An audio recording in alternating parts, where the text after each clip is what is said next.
আমার নিজ রুমে আমার আপন বড় বোন আর আমার চাচাতো দুই ভাই, তাদের একসঙ্গে অন্তরঙ্গ অবস্থায় দেখে আমি যেন বোকা হয়ে গেলাম। তাদের এমন অবস্থায় দেখে আমার মুখ দিয়ে কোনো কথা বেরোচ্ছে না।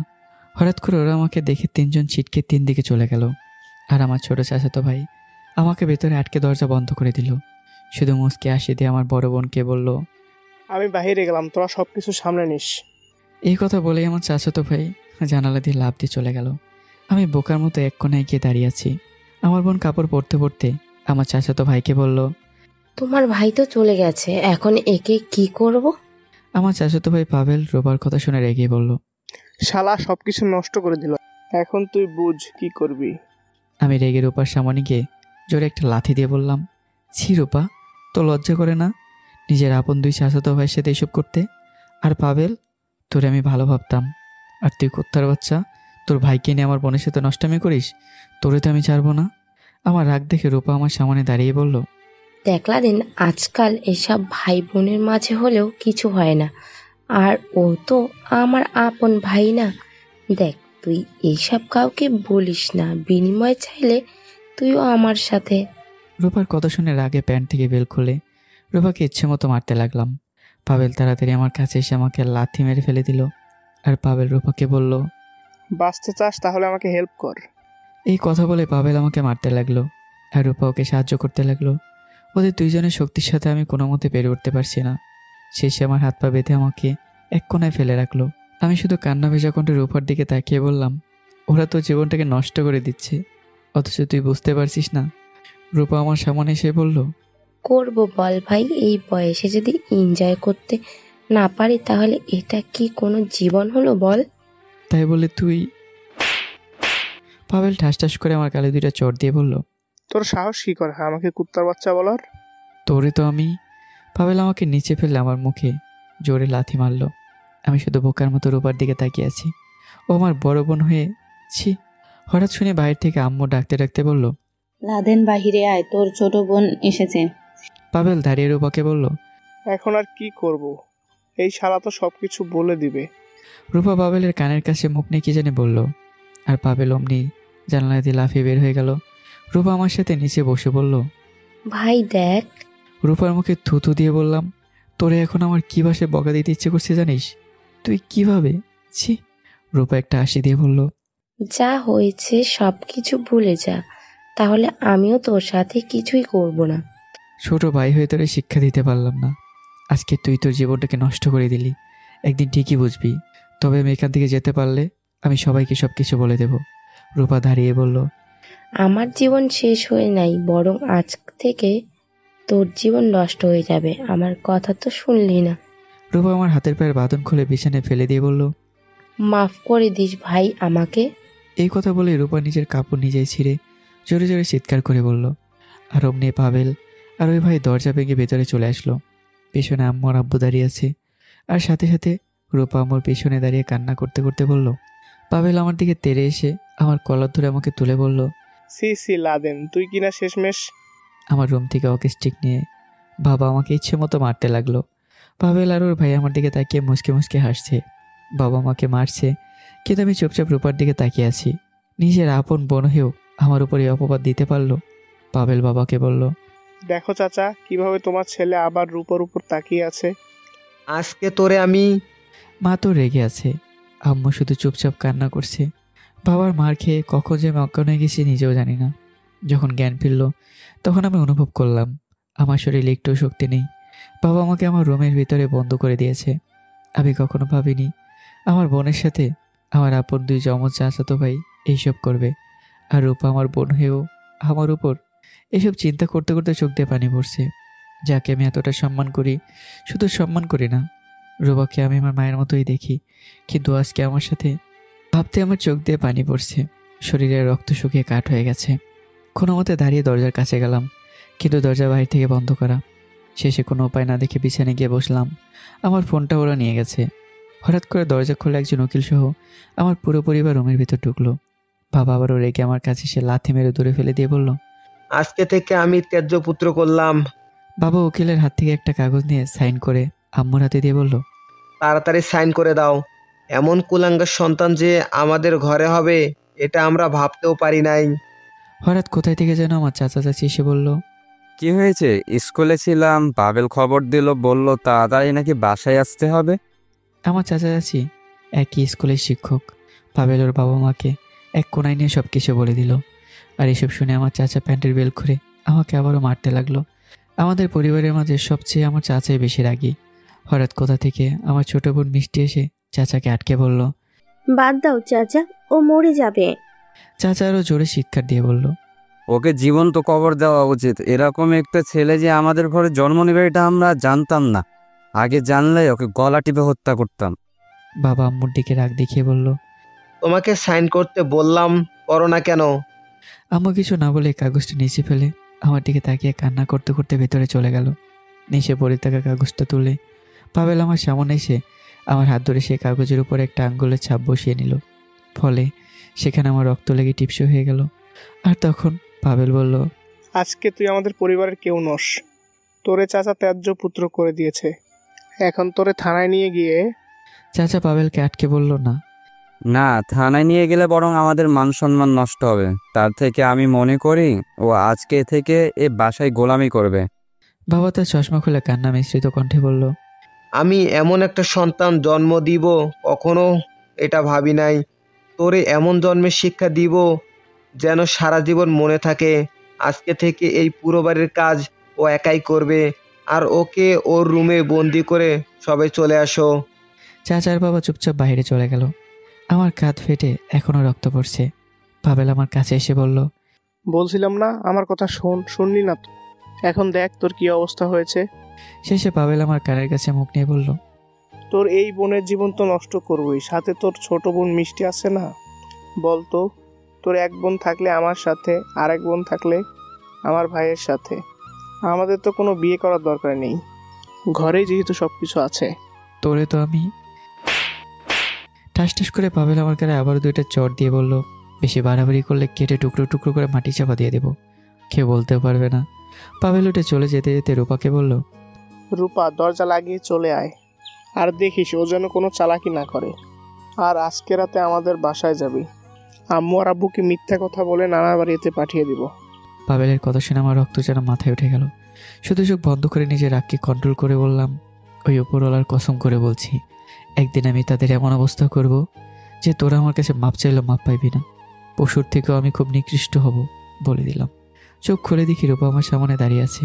শুধু দাঁতে দাঁত কামড়ে বললাম, মানুষ বলে আপন রক্তের চাইতে আর কিছুই হয় না, কিন্তু কে জানে ঘরের ভেতরে এমন শত্রু আছে। দেখ ভাই, আমাকে তুই জ্ঞান দিস না।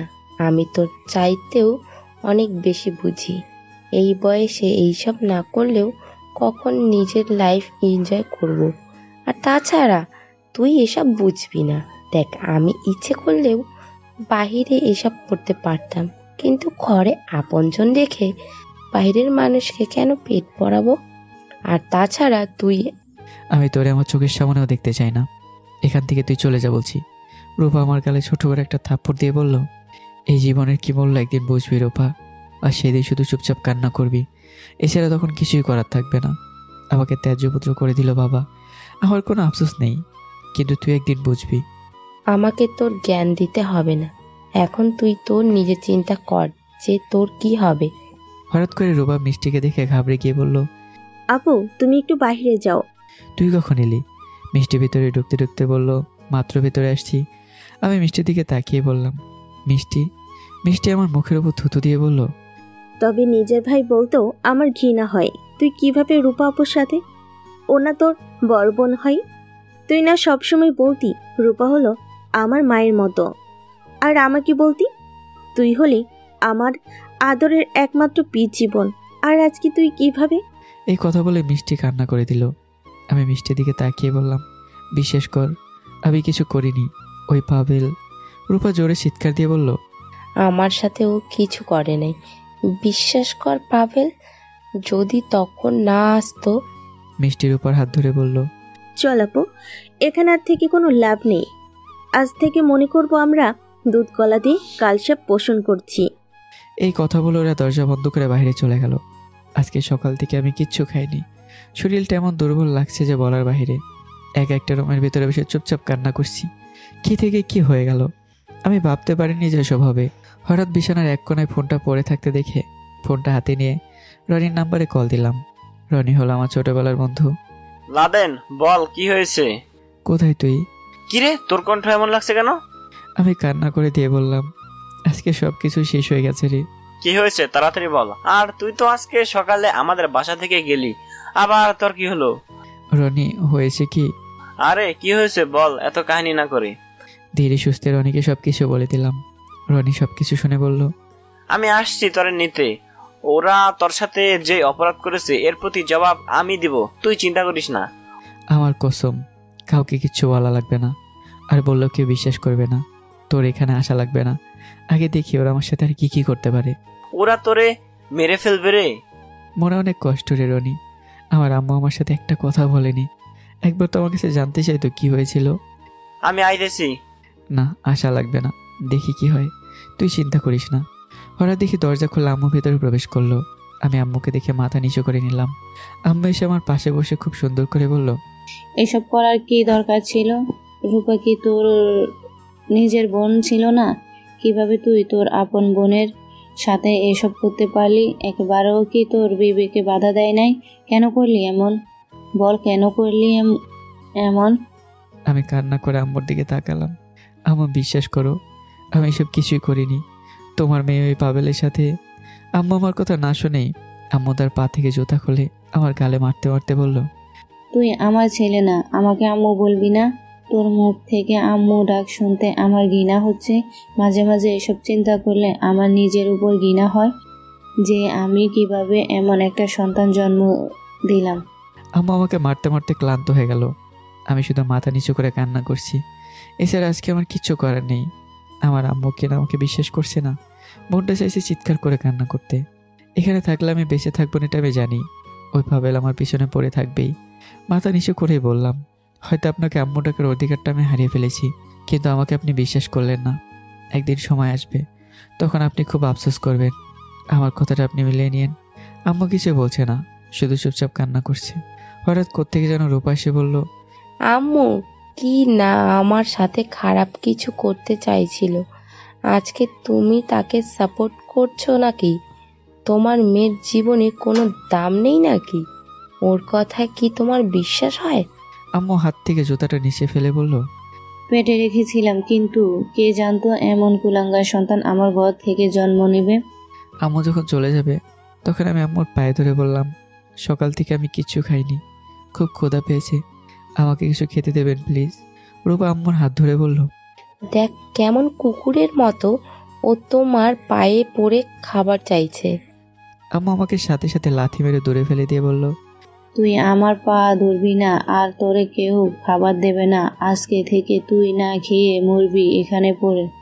আমি আম্মুর লাথিকে দূরে পড়ে গেলাম। শেষ মুহূর্তে আমার আম্মু আমার সাথে আম্মু রুম থেকে বের হয়ে যেতে যেতে বলল, রূপা, ওকে বল এই বাসা থেকে চলে যেতে। এখানে ওর কোনো জায়গা নেই।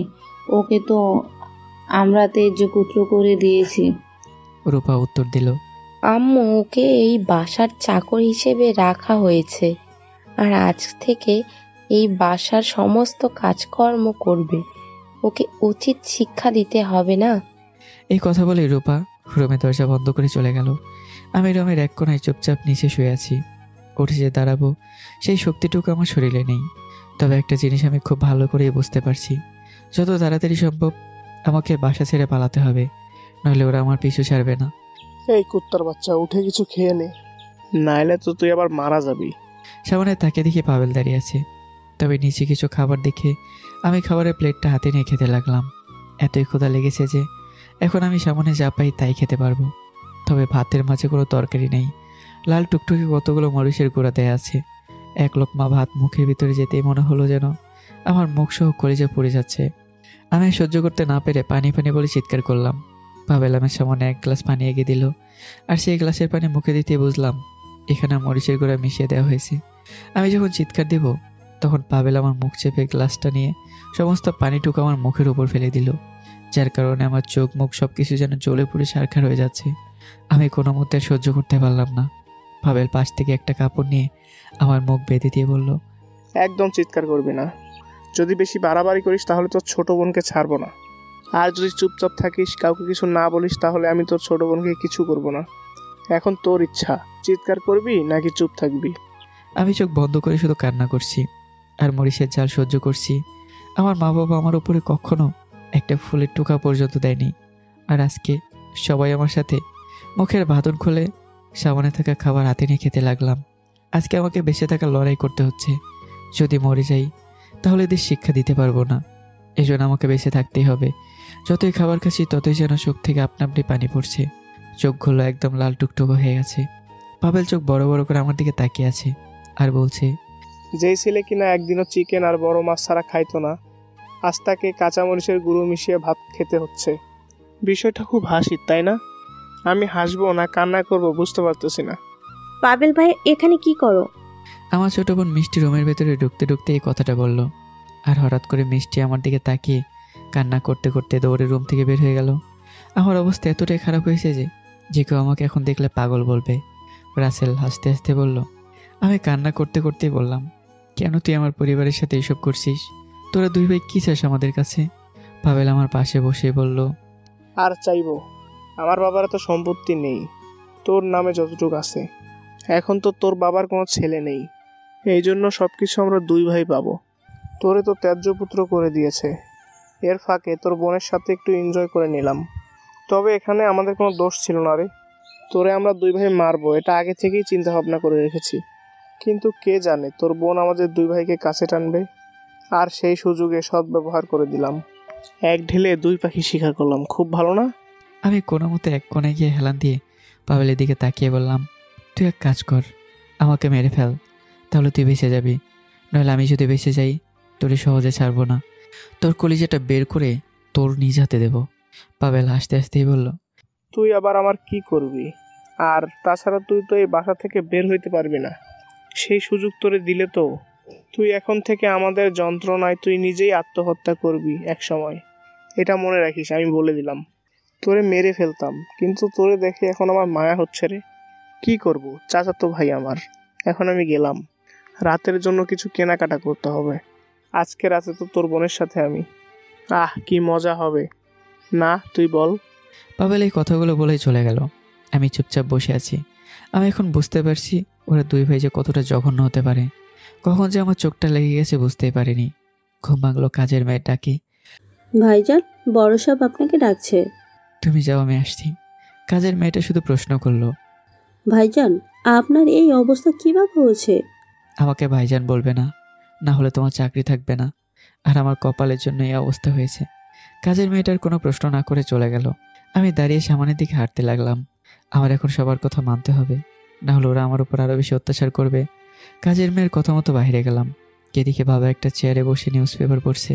আমাকে দেখিয়ে বাবা জোরে কাজের মেয়েটাকে বলল, ওকে বল টেবিল পরিষ্কার করতে, আর আজকে থেকে ও সব কাজ করবে।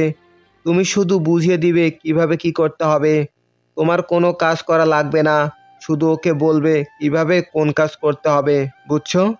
কাজের মেয়েটা বাবার কথা শুনে ভয়ে কাঁপতে কাঁপতে বলল, কিন্তু স্যার, ভাইজান তো। বাবা জোরে ধমক দিয়ে বলল, তোমাকে যেটা বললাম সেটা করবে, এত বেশি বোঝো কেন? আমার জন্য কাজের মেয়েটা চাকরি চলে যাক, আমি এটা চাই না। এই জন্য বাবার কথা মতো টেবিল পরিষ্কার করতে লাগলাম। জীবনে কখনো এক জায়গার থেকে অন্য জায়গায় একটা খাবারের প্লেটও সরিয়ে দেখিনি, আর আজকে আমাকে এসব করতে হচ্ছে। আমি টেবিল পরিষ্কার করছি আর দূর থেকে সবাই আমাকে দাঁড়িয়ে দাঁড়িয়ে দেখছে। টেবিল পরিষ্কার করার পর কিচেনে চলে গেলাম। কাজের মেয়েটা ভয়ে আমাকে বলল, আপনি দাঁড়িয়ে থাকেন, আমি সব কিছু করছি। আমি জানি না উনি আপনার উপর কেন এভাবে রেগে আছেন। আপনি তো জীবনও এসব কাজ। কাজের মেয়ের কথা শুনে আমি আটকে বললাম, আমার কপালে ছিল এইসব। এখন বলো আমাকে কি করতে হবে। আর একটা কথা শোনো, এই পরিবারের সবাই আমাকে ত্যায্যপুত্র করে দিয়েছে। এই বাসায় আমার একদম কোনো দাম নেই। আমাকে এখানে গোলামের মতো রাখা হয়েছে। আমার থেকে তোমার এখানে বেশি দাম আছে। কিন্তু এসব কেন ভাইজান? তুমি বাইরের মেয়ে, এত কিছু জেনে তোমার লাভ নেই। আমি আমার মতো রান্না করতে লাগলাম। কখনো রান্না করিনি। হঠাৎ করে গরম পাতিল ধরতে গিয়ে হাত অনেকটা পড়ে গেল। কাজের মেয়েটা শুধু বলল, এতটা হাত পুড়ে ফেলেছেন? আমি আগেই বলেছিলাম আপনি এসব পারবেন না। আপনি রুমে চলে যান, আমি সব কিছু সামলে নিব। কিন্তু আরে যান, আপনি এসব পারবেন না। আমি সব কিছু দেখে নেব। তবে ধীরে ধীরে রুমে যাবেন। কেউ যেন জানতে না পারে যে আপনি রুমের ভিতরে আছেন। সবাই মনে করবে আপনি আমার সাথেই কিচেনে আছেন। আমি একটা মুচকি হাসি দিয়ে বললাম, ধন্যবাদ তোমাকে। আমি চুপচাপ রুমে চলে গেলাম। আমি রুমে চলে যাওয়ার পর আমার ছোট বোন মিষ্টি হাতে একটা মলম নিয়ে আমার রুমে ঢুকলো। মিষ্টি কোনো কথা না বলেই আমার হাত ধরে মলম লাগাতে লাগলো। হঠাৎ করে আমার মনে হলো, আমার রুমে তো আমি ক্যামেরা লাগিয়ে রেখেছিলাম। আমি আমার রুমের ভেতর ক্যামেরা এই জন্য লাগিয়ে রাখি, অনেক সময় আমাদের বাসার সবাই যখন কোনো জায়গায় বেড়াতে যায়, তখন আমি আমার সমস্ত বন্ধুবান্ধব এনে আমরা রাতে সবাই মিলে রুমে পার্টি করি। আর ড্রিঙ্ক করতে করতে কখন যে আমরা মাতাল হয়ে যাই নিজেরাও বলতে পারি না। এই জন্য রুমে ক্যামেরা লাগিয়ে রেখেছিলাম, যেন দেখতে পারি রাতে আমরা কী কী করেছিলাম, আর সবাই এটা দেখে মজা নিতাম। আর উপরে ক্যামেরাটা দেখে অজান্তেই একটা হাসি এসে গেল মুখে। মিষ্টি আমার হাতে মলম লাগিয়ে যে উঠে চলে যাবে, তখন আমি বললাম, আজকে রাতে আমি তাদের ছেড়ে অনেক দূরে চলে যাব। জানি না আর কখনো আসবো কিনা। আমাকে তো সবাই পরিবার থেকে আলাদা করে দিয়েছে, এখন আমি তাদের আর কিছুই না। শেষ একটা অনুরোধ আমার, বড় ভাই হয়ে বলছি, তুই আমাকে বিশ্বাস কর। মাত্র 10 মিনিট সময় এখানে দাঁড়া, আমি তোর সব কিছু সত্যি সত্যি বলছি। মিষ্টি আমার দিকে কান্না দৃষ্টিতে তাকিয়ে বলল, আর তুই কি বলবি? তুই কিভাবে? আমি হাত দিয়ে ক্যামেরার দিকে ইশারা করে বললাম, বিশেষ করে আমি কিচ্ছু করিনি। যা করেছে আমার বড় বোন আর আমার আপন 2 চাচাতো ভাই। আমার ক্যামেরার হয়তো এইসব রেকর্ড করা আছে, তুই আমাকে একটু সাহায্য কর, তাহলে দেখতে পারবি।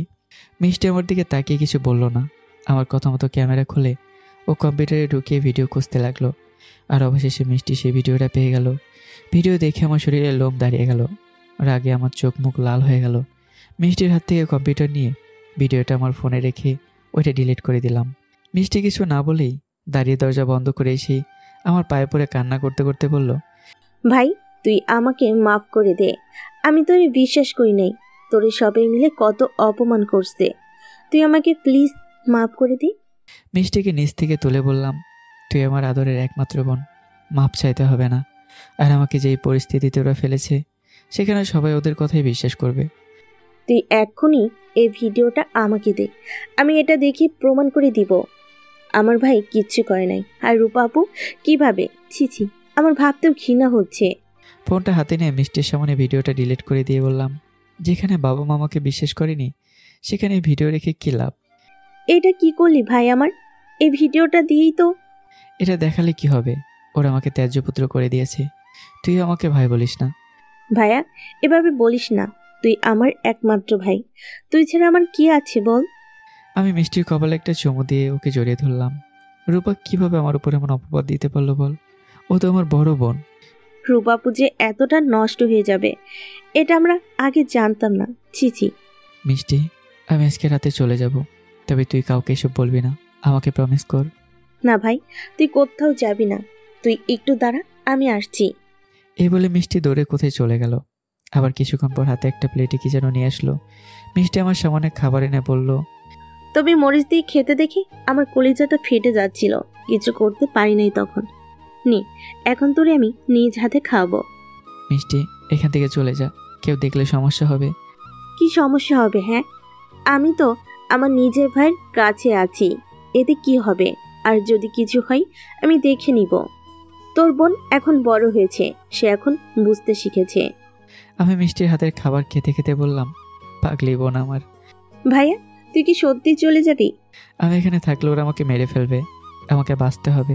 তুই আমাকে বল, এসব কথা কাউকে বলবি না। কিন্তু ভাইয়া। আমি যেটা বললাম সেটা বল। বলবো না ভাইয়া, কিন্তু সবাই যে তোরে ভুল ভাবছে। সমস্যা নেই, ভাবতে দে। আর তুই বিদেশে চলে যা, নাহলে ওরা তোর সাথেও। আমি তো ওদের। দেখ বোন, মাথা গরম করিস না, ওরা ছেলে মানুষ, তুই ওদের সাথে কিছুই করতে পারবি না। আমি যেটা বললাম সেটা কর, ওখানে গিয়ে পড়াশোনায় মনোযোগ দিয়ে কর। আর তুই? আমি কোনো একদিন এখানে ফিরে আসবো। মিষ্টি আমার মাথায় হাত রেখেই বলল, আমাকে সে কসম কাট। হ্যাঁ বোন, আমি ফিরে আসবো, তুই কোনো চিন্তা করিস না। ফোনটা বের করে রনিকে কল দিলাম।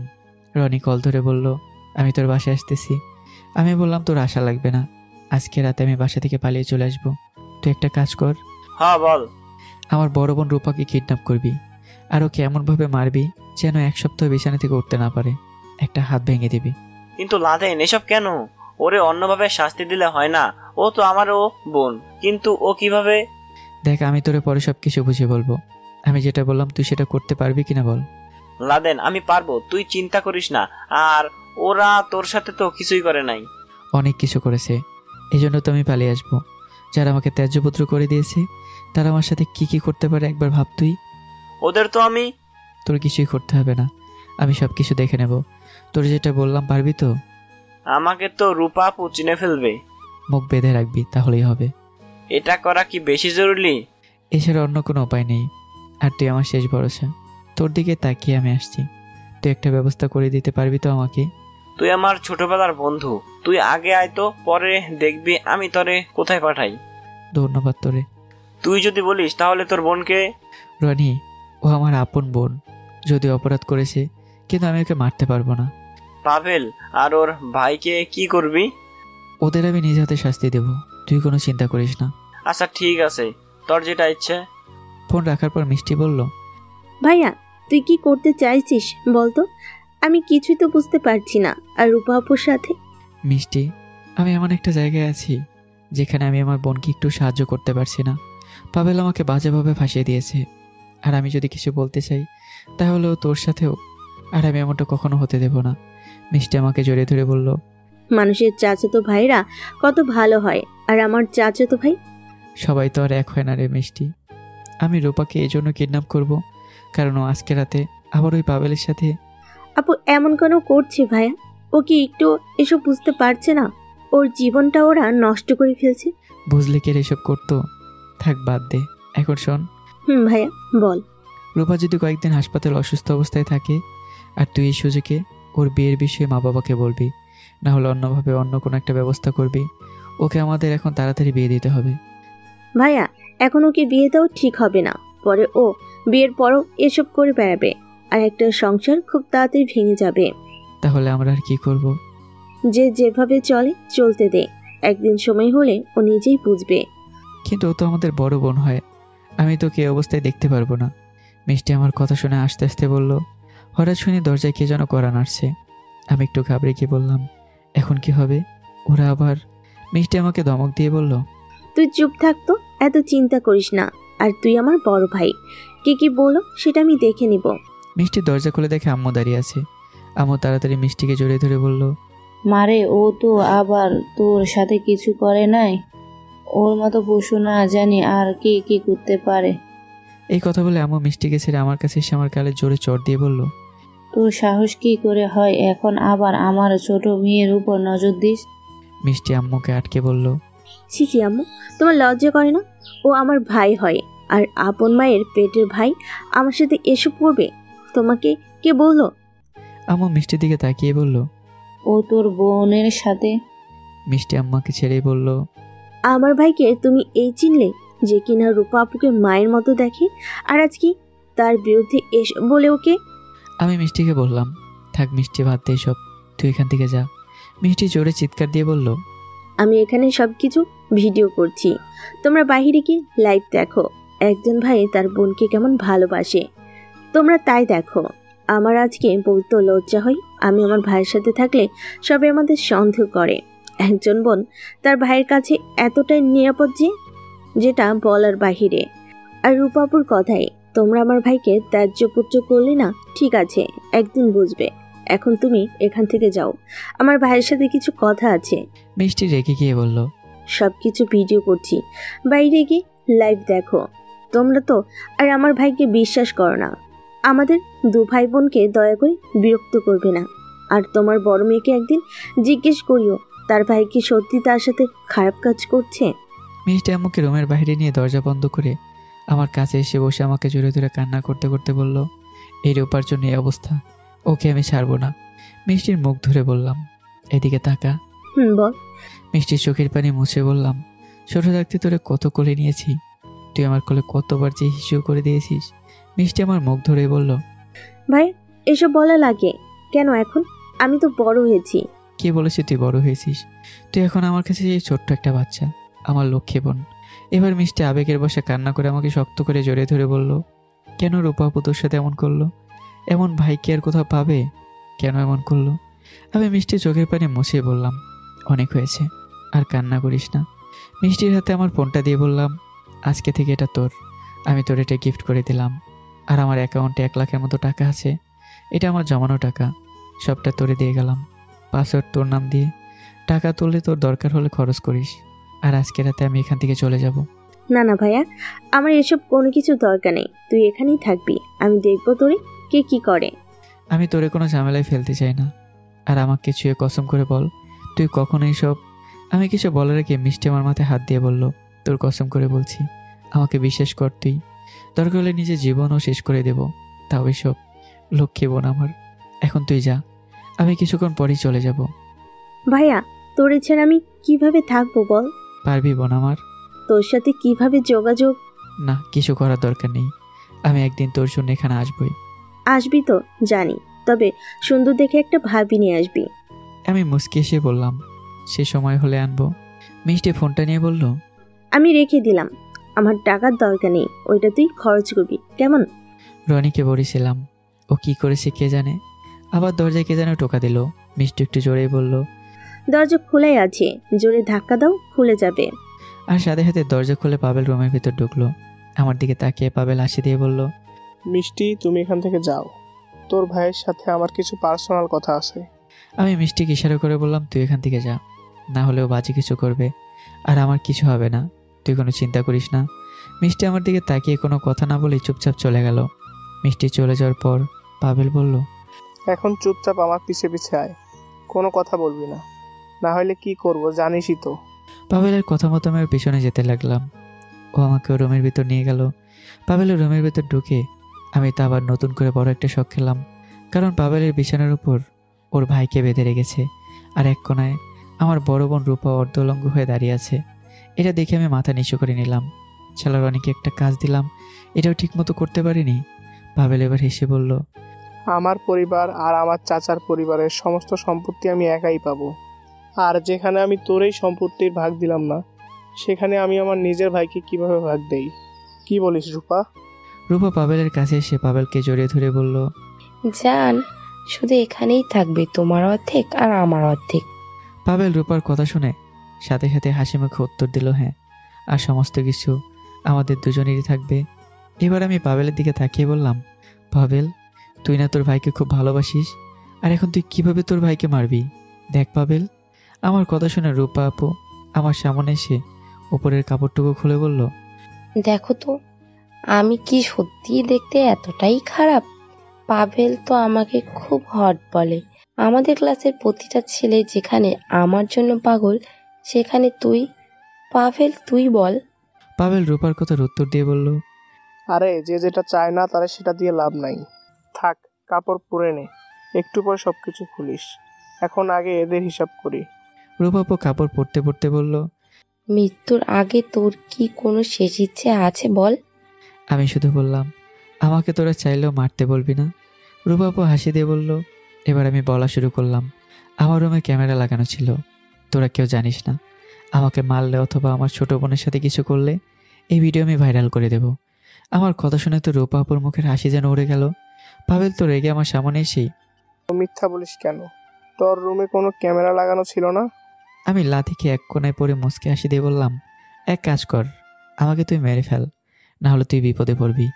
পাবেল আমার কাছে এসে চাইনিজ কোরাল দিয়ে আমার পিঠের মাঝে জোরে একটা টান মারলো। আমি জোরে চিৎকার দিয়ে মা গো বলে চিৎকার দিলাম। পাবেল আবারও আমার মুখ চেপে ধরে বলল, সত্যি করে বল, তোর কাছে ভিডিও আছে কিনা? আমি ব্যথার যন্ত্রণায় ছটফট করতে লাগলাম। শুধু বললাম, তুই হয়তো জানিস না, ভিডিওটা আমার কাছে অনেকগুলো কপি করা আছে। তোরে তো আমি। রূপা পাবেলকে আটকে ধরেই বলল, ঠান্ডা মাথায় কর, ওকে মারলে আমরা বিপদে পড়ে যাব। পাবেল রূপাকে বলল, তোর ভাইকে বোঝা, না হলে আমি আজকে ওকে সহ আমার ভাইকে জ্যান্ত কবর দিব। রূপা আমার কাছে এসেই নিচে বসে, দেখ ভাই, এভাবে রক্ত যেতে যেতে একসময় তুই রক্তশূন্যতার অভাবে মারা যাবি। ভিডিওটা আমাদের তুই দিয়ে দে, তাহলে বেঁচে যাবি। ভিডিও তোরা কেউ পাবি না, এই ভিডিওটা আমার কাছেই থাকবে। তবে তোরা আমার পরিবারের সাথে কিছু করবি না, তাহলে আমি এই ভিডিওটা ভাইরাল করব না। যদি কিছু করিস তাহলে ভালো করে জানিস আমি কি করব তখন। তুই না আমার আদরের একমাত্র ছোট ভাই? তোর মতো বোনের মুখে আমি থুতু দেই। আমি কোনো একদিন তোরে আর তোর এই ভালোবাসার নাগরকে জ্যান্ত কবর দিব, এটা আমার ওয়াদা। পাবেল রেগে রূপাকে সরিয়ে বলল, আজকে তোরে আমি খাইছি। আমি হাসি দিয়ে বললাম, আমাকে মেরে ফেল, তাহলে তুই বেঁচে যাবি, নাহলে তোর এমনভাবে মারবো যে তোর শরীরের কোনো অংশের চিহ্ন থাকবে না। রূপা এসে পাভেলকে পেছন থেকে জড়িয়ে ধরে বলল, বাদ দে পাভেল, ওরে মারলে সমস্যা হবে। পাভেল এবার চোখ মুখ লাল করে ওর ভাইয়ের কাছে গিয়ে ওর ভাইকে এমনভাবে চাইনিজ কোরাল দিয়ে কোপাতে লাগলো যেন মনে হচ্ছে ও নিজে একটা পশুর থেকেও আরও বেশি নিকৃষ্ট হয়ে গেছে। ওর থেকে পশুর মনে বেশি মায়া আছে। পাভেলের বিছানাটুর ভাইয়ের রক্তে লাল হয়ে গেছে। শরীরের মাংসের টুকরোগুলো যেন ছিটকে এক একটা এক এক জায়গায় পড়েছে। আজকে আমি বুঝতে পারছি মানুষের লোভে পড়ে কি না করতে পারে।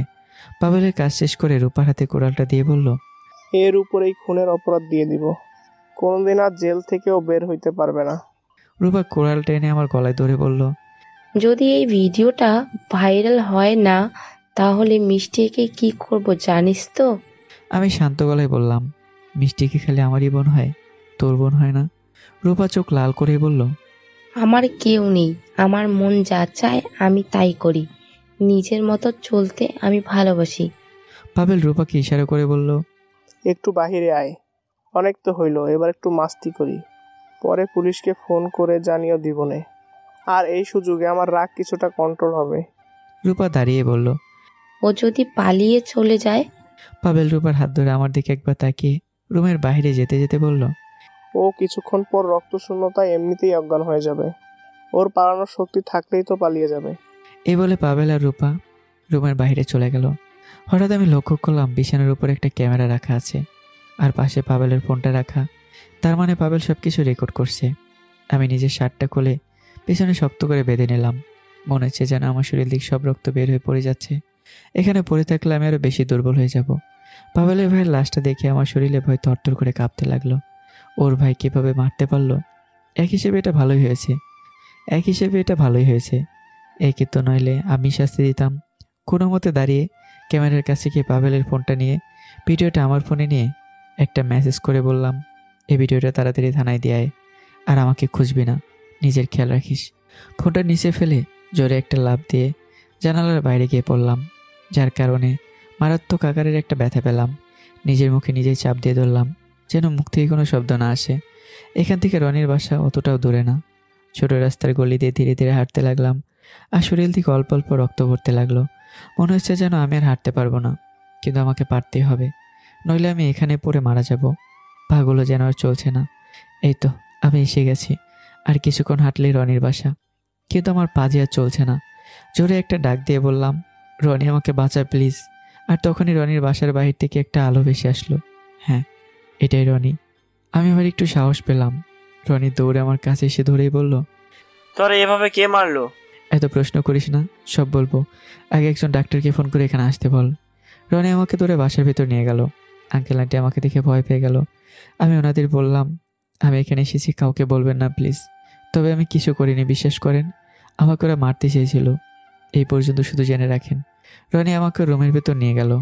কিছুক্ষণ পর ডাক্তার চলে আসলো, আর ডাক্তার আমার অবস্থা দেখে বলল, এটা তো ইমার্জেন্সি একটা রোগী, তাড়াতাড়ি ওকে হাসপাতালে নিয়ে যেতে হবে। আমি ডক্টরের কথা উত্তর দিয়ে বললাম, প্লিজ আপনি এখানে আমার চিকিৎসা করেন, হাসপাতালে যাওয়ার মতো আমার সময় নেই। রনি আমার সাথে তাল মিলিয়ে একই কথা বলল। ডক্টর আমাদের কথা শুনে কেয়ার করবে, যতটুকু সম্ভব ট্রিটমেন্ট করে গেল। শুধু বলে গেল যেন নিজের খেয়াল রাখি, তাহলে খুব তাড়াতাড়ি সুস্থ হতে পারবো। ভাগ্য ভালো ছিল, এই জন্য বেঁচে ফিরে আসছি, না হলে ওরা আমাকে মেরেই ফেলতো। কি হয়েছে আমাকে সবকিছু খুলে বলতো। শুনে আর তুই কি করবি? এক কাজ কর, আজকে রাতের মাঝে তুই আমার কোনো একটা ব্যবস্থা করে দে। আমাকে যত তাড়াতাড়ি সম্ভব এখান থেকে পালাতে হবে। আগে কি হয়েছে সেটা আমাকে বল, পরে দেখতেছি আমি কি করা যায়। আমি রনিকে এক এক করে সব কিছু বললাম। রনি সব কিছু শুনে ওর বিছানার নিচ থেকে পিস্তল দিয়ে বলল। আমি রনির হাত ধরে বললাম, থাক তুই বাদ দে, এখন এসব ঝামেলায় জড়িয়ে কোনো লাভ নেই। আমি তোরে কি বলেছিলাম মনে আছে? তুই আমাদের বাসায় থাক, আমি দেখবো নে তোরে কে কি করে। প্লিজ রনি, তুই একটু বোঝার চেষ্টা কর, আমি এখানে থাকতে চাই না। ওরা আমার সব কিছু কেড়ে নিয়েছে। রনি একটু চিন্তা করেই বলল, আমার নানার বাড়িতে তুই চলে যা, আমার বড় মামা তার কোনো ছেলে নাই, আমাকে সবসময় বলতো ওখানে থাকতে, কিন্তু আমি যাই নাই, তুই বরং চলে যা। আমি তো নানার বাড়িতে যাব না, অন্য কোথাও যাব। আমি একটা চিঠি লিখে দেব, তুই সেই ঠিকানায় গিয়ে মালিকের হাতে শুধু চিঠিটা দিবি, বাকিটা ওরা দেখে নেবে। কিন্তু ওরা তোর কি হয়? এটা বললে তুই যেতে না করবি, এজন্য বলবো না। তুই আগে সেখানে যা, অনেক ভালো লাগবে, বিশেষ করে জায়গাটা তোর অনেক ভালো লাগবে। আর ওরা তরে তার ছেলের মতোই দেখবে, দেখিস। আমি শুধু তোর ভরসায় যাব। তার আগে আমার কিছু কথা। বল। তুই এসব কথা কাউকে বলতে পারবি না। আর আমার বিষয় নিয়ে তুই সাবধান, কাউকে কিচ্ছু বলবি না। শুধু একটাই শেষ কথা বলবো, তুই আমার ছোট বোনটাকে একটু দেখে রাখিস, ওর যেন কিছু না হয়। আরে তুই কোনো চিন্তা করিস না, মিষ্টি শুধু তোর একার বোন না, ও তো আমারও বোন হয়। আমি রনির মাথায় হাত দিয়ে বললাম, আমার কসম লাগে তুই কাউকে কিছু বলবি না যে আমি কোথায় গিয়েছি। তোর জীবন থাকতেও কাউকে বলতে পারবি না আমি কোথায় থাকি। কিন্তু এমনটা কেন লাদেন? তোরে অবশ্যই বলবো। আর আমি সেখানে যাওয়ার পর তুই আমার সাথে কেন ওই পরিবারের সাথে যোগাযোগ করতে পারবি না, শুধু আমার কলেজ থেকে ট্রান্সফার নিয়ে দিবি, তাহলেই হবে। এটা কি বললি লাদেন? আমি তোর বন্ধু, যেখানে তোরে আমি সবকিছু। আমি মন খারাপ করে বললাম, থাক, তোর তাহলে কিছুই করতে হবে না। তোরে আমি আমার সবচেয়ে কাছের বন্ধু মনে করি। আর তুই ইমোশনাল ব্ল্যাকমেল করিস না। আচ্ছা ঠিক আছে, তোর কথাই রইল। আমি তোর সাথে কেন ওই পরিবারের সাথে কোনো দিনও যোগাযোগ করব না। তোর ট্রান্সফারের সব কাগজপত্র আমি মেসেজ করে পাঠিয়ে দিব। যা, আমিও তোরে কথা দিলাম। তবে আমার একটা কথা। হ্যাঁ হ্যাঁ বল, সমস্যা নেই। তুই যখন একসাথে আসবি তখন যেন আমি তোরে প্রতিষ্ঠিত হতে দেখি, আর সাথে আমার জন্য একটা সুন্দর ভাবি নিয়ে আসবি। এটা আমাকে তুই কথা দে। আমি রনির হাত ধরে মুচকে হাসি দিয়ে বললাম, যা, আমি তোরে কথা দিলাম। তাহলে আগে তুই সুস্থ হ, পরে যাবি। তুই আমাকে আজকে রাতে একটা ব্যবস্থা করে দে, আমি এখানে থেকে চলে যেতে চাই। কিন্তু তুই তো অসুস্থ, যাবি কিভাবে? আর আজকে এখানে থেকে রাত 2টা বেজে একটা ট্রেন যাবে, কিন্তু তুই। আমাকে সেটার ব্যবস্থা করে দে। আর তুই চিন্তা করিস না, আমি যেতে পারবো। লাদেন দেখ। আমি রনির হাত ধরে বললাম, প্লিজ রনি, তুই আমার জন্য এটা কর, তোর আর কিছুই করতে হবে না। আচ্ছা ঠিক আছে, আমি দেখছি কি করা যায়। আরেকটা কথা রনি, আঙ্কেল আন্টিকে তুই একটু বুঝিয়ে সব কিছু বলিস কেমন, নইলে ওনারা চিন্তা করবে আবার। সে তোর চিন্তা করতে হবে না, আমি পরে বলবো নি। তুই রুমে গিয়ে শুয়ে থাক, আমি দেখছি কি করা যায়। এই কথা বলে রনি রুম থেকে বের হয়ে গেল। কিছুক্ষণ পর আন্টি খাবার নিয়ে এসে বলল, না আন্টি, আপনি যদি খাইয়ে দিতেন খুব ভালো হতো। আন্টি আমার পাশে বসে বলল, আন্টি আমাকে খাইয়ে দিতে লাগলো। আমি বলেছিলাম না, রনির আম্মু আমাকে ওনার নিজের ছেলের মতোই দেখে, ওরা সবাই আমাকে খুব আদর করে। আন্টি চলে যাওয়ার পর রনি এসে বলল, সবকিছু ব্যবস্থা করে ফেলেছি, তুই একবার ভেবে দেখ যেতে পারবি কিনা। আমার চিন্তা তোর করতে হবে না, আমি তো যাবই। তরে বললেও বুঝবি না, ঠিক আছে যা, তবে এখন একটু ঘুমিয়ে নে, সময় হলে আমি তোকে ডাক দিব। রনির কথা মতো আমি ঘুমিয়ে গেলাম, কারণ আমাকে আবার রাত 2টায় উঠতে হবে। চোখ বন্ধ করে ঘুমিয়ে গেলাম। আবার মাঝরাতে রনির ডাক শুনে ঘুম ভাঙলো। আমি ঘুম ঘুম চোখে রনির দিকে তাকিয়ে বললাম, কি হয়েছে? রনি বলল, তুই না বললি চলে যাবি, আর এখন ঘুম থেকে উঠতে চাস না? আমি ধীরে ধীরে বিছানা থেকে ওয়াশরুমে গিয়ে ফ্রেশ হয়ে বাইরে এসে বললাম, চল। চল, নইলে সময় শেষ হয়ে যাবে, পরে তুই যেতেই পারবি না। রনি আর আমি হাঁটতে লাগলাম। এখান থেকে স্টেশন বেশি একটা দূরে নয়। যেতে যেতে রনি বলল, যেখানে থাকিস ভালো থাকিস, এটাই দোয়া করি, আর ভুলেও পড়াশোনা ছেড়ে দিস না। হ্যাঁ, এটা তোর বলতে হবে না। দেখতে দেখতে স্টেশনে চলে আসলাম। রনি আমার হাতে অনেকগুলো টাকা দিয়ে বলল, এগুলো আমি তোরে দিলাম, জানি তুই নিতে চাইবি না, তুই যখন ইনকাম করিস তখন আমাকে ফেরত দিয়ে দিস, তাহলেই হবে। রনির হাত থেকে টাকাগুলো নিয়ে পকেটে ঢুকিয়ে বললাম, তুই তো ভালো করেই জানিস দেখি কিভাবে আমাকে টাকা দিলে আমি রাখবো। রনি হাসি দিয়ে বলল, সে তো তোর সাথে থাকতে থাকতে সবকিছু শিখে গেছি। ট্রেন আসতে আসতে রনি আমাকে সবকিছু বলে দিল, কিভাবে কি করতে হবে। আর অল্প কিছুক্ষণের ভিতরে ট্রেন এসে গেল। আমি রনিকে বিদায় জানিয়ে ট্রেনে উঠে গেলাম। আমার সিট খুঁজে আমি বসে গেলাম। আমার পাশে একজন মুরব্বী বসেছে। কথা বলার মতো মানুষ না পেয়ে ঘুমিয়ে গেলাম। যখন ঘুম ভাঙলো তখন থেকে হালকা হালকা সকাল হয়ে গেছে। আর একটা স্টেশন পার হলেই আমি এবার গন্তব্যের জায়গায় পৌঁছে যাব। আর অবশেষে এসে গেলাম। ট্রেন থেকে নেমে একটা রিক্সা নিয়ে রনির বলা ঠিকানায় যেতে লাগলাম। তবে আমি যেদিকে যাচ্ছি দেখে মনে হচ্ছে যেন এটা একটা গ্রামের মতোই। শহরের ভেতরে যে এত সুন্দর একটা জায়গা আছে এটা আমার জানা নেই। কে বলবে এটা একটা শহর? প্রথম থেকে সবাই মনে করবে এটা একটা গ্রাম, চারদিকে গাছ, আরও কত কি, পুরোটাই দেখার মতো। রিক্সাওয়ালা আমাকে নামিয়ে দিয়ে বলল। রিক্সাওয়ালাকে ধন্যবাদ দিয়ে আমি সামনের দিকে যেতে লাগলাম। বাসার সামনে সুন্দর করে লেখা আছে কামাল ভিলা। হ্যাঁ, রনি আমাকে এই বাসার কথাই বলেছে। আশেপাশে এত বাড়ি নেই, তবে যা আছে পুরোটাই দেখার মতো। কি সুন্দর মাঠ, ছোট ছোট ঘর। সত্যি রনি আমাকে এখানে পাঠিয়ে ভালোই করেছে। বাসার সামনে ছোট একটা ছেলে খেলা করছে। সকাল সকাল বাচ্চাদের এভাবে খেলা করতে দেখে মনে মনে বললাম, সত্যিই গ্রাম অঞ্চলের পরিবেশ একদম মুগ্ধকর। বাচ্চাটা আমাকে দেখে আমার দিকে এগিয়ে এসে বলল, আঙ্কেল এখানে কেন দাঁড়িয়ে আছেন? দেখতে তো একদম পাগলের মতো লাগে। পাবনা থেকে কি পালিয়ে আসছেন নাকি? আমি মনে মনে বললাম, যা শালা, এই বাচ্চাটা আমাকে পাগল বানিয়ে দিল। দেখে তো মনে হয় বয়স 9 থেকে 10 হবে, কিন্তু কথাগুলো যে বলছে। আমি শুধু বললাম, আমাকে দেখে কি তোমার পাগল মনে হয়?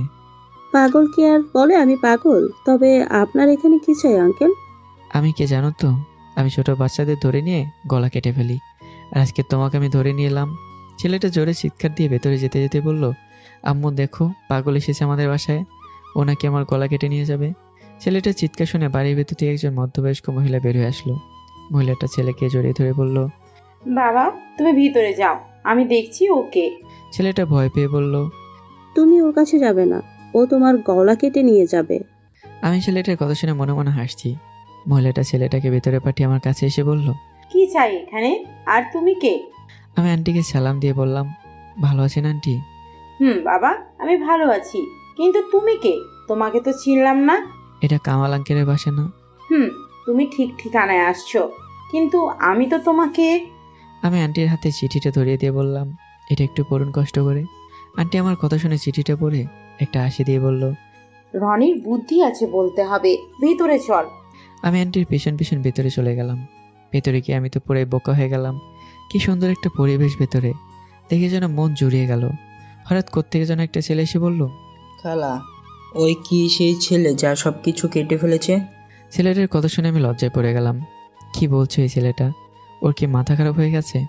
আন্টি আমার দিকে তাকিয়ে হেসেই বলল, বাবা কিছু মনে করো না, ও আসলে সবকিছু সংক্ষিপ্ত আকারে বলে। আর ও হলো রহিম, আমাদের বাসার ড্রাইভার ও কাজের ছেলে।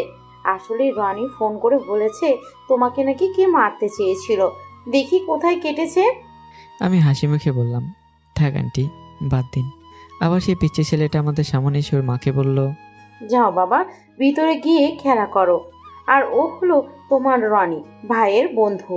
আর ভাইয়ের সাথে কেউ এইভাবে কথা বলে? ছেলেটা কিছু না বলে চুপচাপ ভেতরে চলে গেল। আন্টি আমার কাছে এসে বলল, কোথায় কেটেছে দেখাও তো আমাকে একটু। কি আর করার, শার্টটা পেছনে একটু তুলে দেখিয়ে দিলাম। আন্টি তো চোখ বড় বড় করে বলল, এতটা কেটে গেছে? আর তুমি এই অসুস্থ শরীর নিয়ে? থাক আন্টি, বাদ দেন, সব কিছু ঠিক হয়ে যাবে। আপনি আমার একটু। আন্টি আমার কথা আটকে দিয়ে বলল, আজকে থেকে তুমি এখানেই থাকবে। রনি আমার ছেলের মতো, ওর জায়গায় তুমি এসেছো। রহিম, ওকে ওর রুম দেখিয়ে দাও।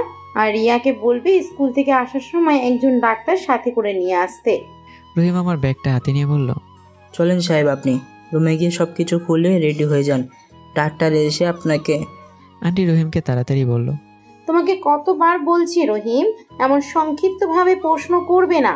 নতুন মানুষও কি মনে করবে? রহিম আন্টিকে সরি বলে আমাকে বলল, চলেন। আমি শুধু মনে মনে বললাম, এই ছেলে আমাকে পাগল করবে, নইলে আমি এদের যন্ত্রণায় এমনি পাগল হয়ে যাব। রহিম ভিতরে যেতে যেতেই বলল, আমি আসলেই বলছি, আপনি ভিতরে গিয়ে ফ্রেশ হয়ে নিন, ডাক্তার এসে আপনার চিকিৎসা করবে। আর স্যার, আপনার নামটা? আমি হাসি মুখে বললাম, লাদেন। শুধু কি লাদেন? আগে পিছে কিছু নাই? আছে, তবে তুমি তো সব কিছু সংক্ষিপ্ত করে বলো, এই জন্যই বললাম। তাহলে যাক, আপনি আমাকে খুব তাড়াতাড়ি বুঝে গেলেন। আর এটাই হলো আপনার থাকার রুম? রুমের চারপাশে একবার তাকিয়ে বললাম, হ্যাঁ, রুমটা সুন্দর আছে। তাছাড়া রহিম মিয়া, তুমি কিন্তু খুব মজার মানুষ। সে হয়তো, তবে একটা কথা স্যার। হ্যাঁ বলো। আর আমাকে স্যার বলতে হবে না। তাহলে কি বলো? এই আমার নাম বলতে পারো। ঠিক আছে, এই বাসায় আসছেন ভালো কথা, তবে 2টা মেয়ে থেকে দূরে থাকবেন। একটা হলো রিয়াম, যার কথা এই বাসার সবাই চলে, আর একটা হলো ওই পাশের বাড়ির পরি। ওদের কাছ থেকে দূরে থাকবেন, নইলে আপনার ওটা কেটে নিয়ে ক্রিকেট খেলবে। আমি ঘাবড়ে গিয়ে বললাম, ওটা মানে? আরে স্যার, আপনার মন শুধু উল্টোপাল্টা চিন্তা করেন আপনি। মনে মনে বললাম, এই রনি আমাকে কোথায় এনে দিল? সবকারে দেখি পাগলের বাচ্চা, না জানে আরও কত পাগল আছে। রহিমকে প্রশ্ন করলাম, এই রিয়ার পরীকে, আর ওরা কি এখানেই থাকে? ওরা কেউ ওই পরিবারের না, তবে রিয়া সবচেয়ে ডেঞ্জারাস মেয়ে, কিন্তু আপনার ওটা নিয়ে। রহিমের মুখে হাত দিয়ে বললাম, ভাই তোর হাতে পায়ে ধরি, আমি মাপ চাই। তবু এমন কথা বলিস না। রহিম আমার হাত ছাড়িয়ে বলল, আপনি যেটা ভাবছেন আমি এখন এটাই ভাবছি, কিন্তু স্যার এখন আর সংক্ষিপ্ত করে কিছু বলি নাই। এই কথা বলে রহিম হাসতে হাসতে দাঁত খেলিয়ে চলে গেল। কি আজব মানুষ এই পরিবারের। বাবা, আর রিয়াটাকে, ওরা যদি এই পরিবারে কেউ না হয় তাহলে ওরা এখানে কি করে? দূর, এসব চিন্তা করে আমার কি লাভ আছে নাকি? আমি শরীর থেকে শার্টটা খুলে বিছানায় শরীর এলিয়ে দিয়ে শুয়ে পড়লাম। কখন ঘুমিয়ে গেলাম বলতেই পারি না।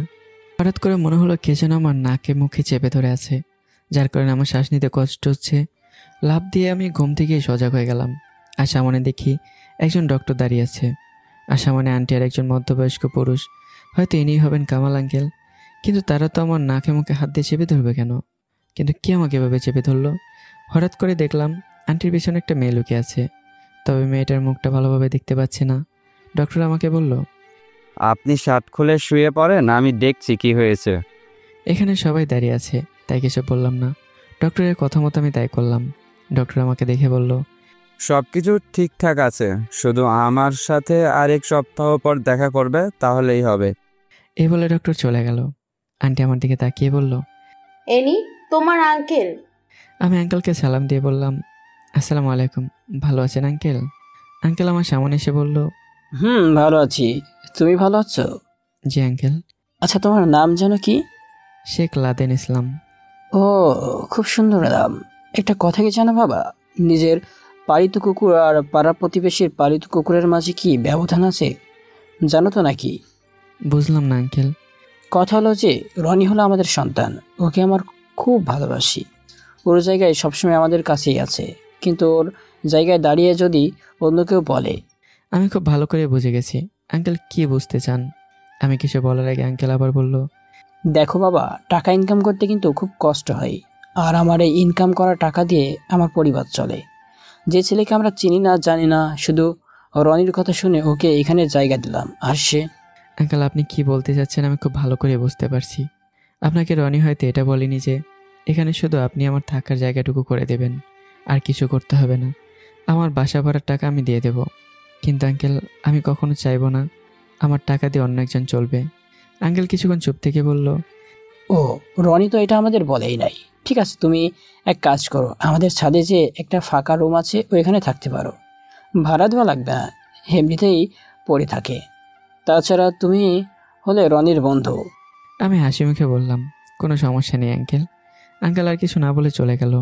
আন্টি আমার কাছে আসতেই আন্টির পিছন থেকে একটা পিচ্ছি মেয়ে বের হলো। মেয়েটা যদিও পিচ্ছি হয়, তবে দেখতে শুনতে একদম কিউটের ডিব্বা। কি আর বলবো, আসলে এত সুন্দর মেয়ে আমি কখনো দেখিনি।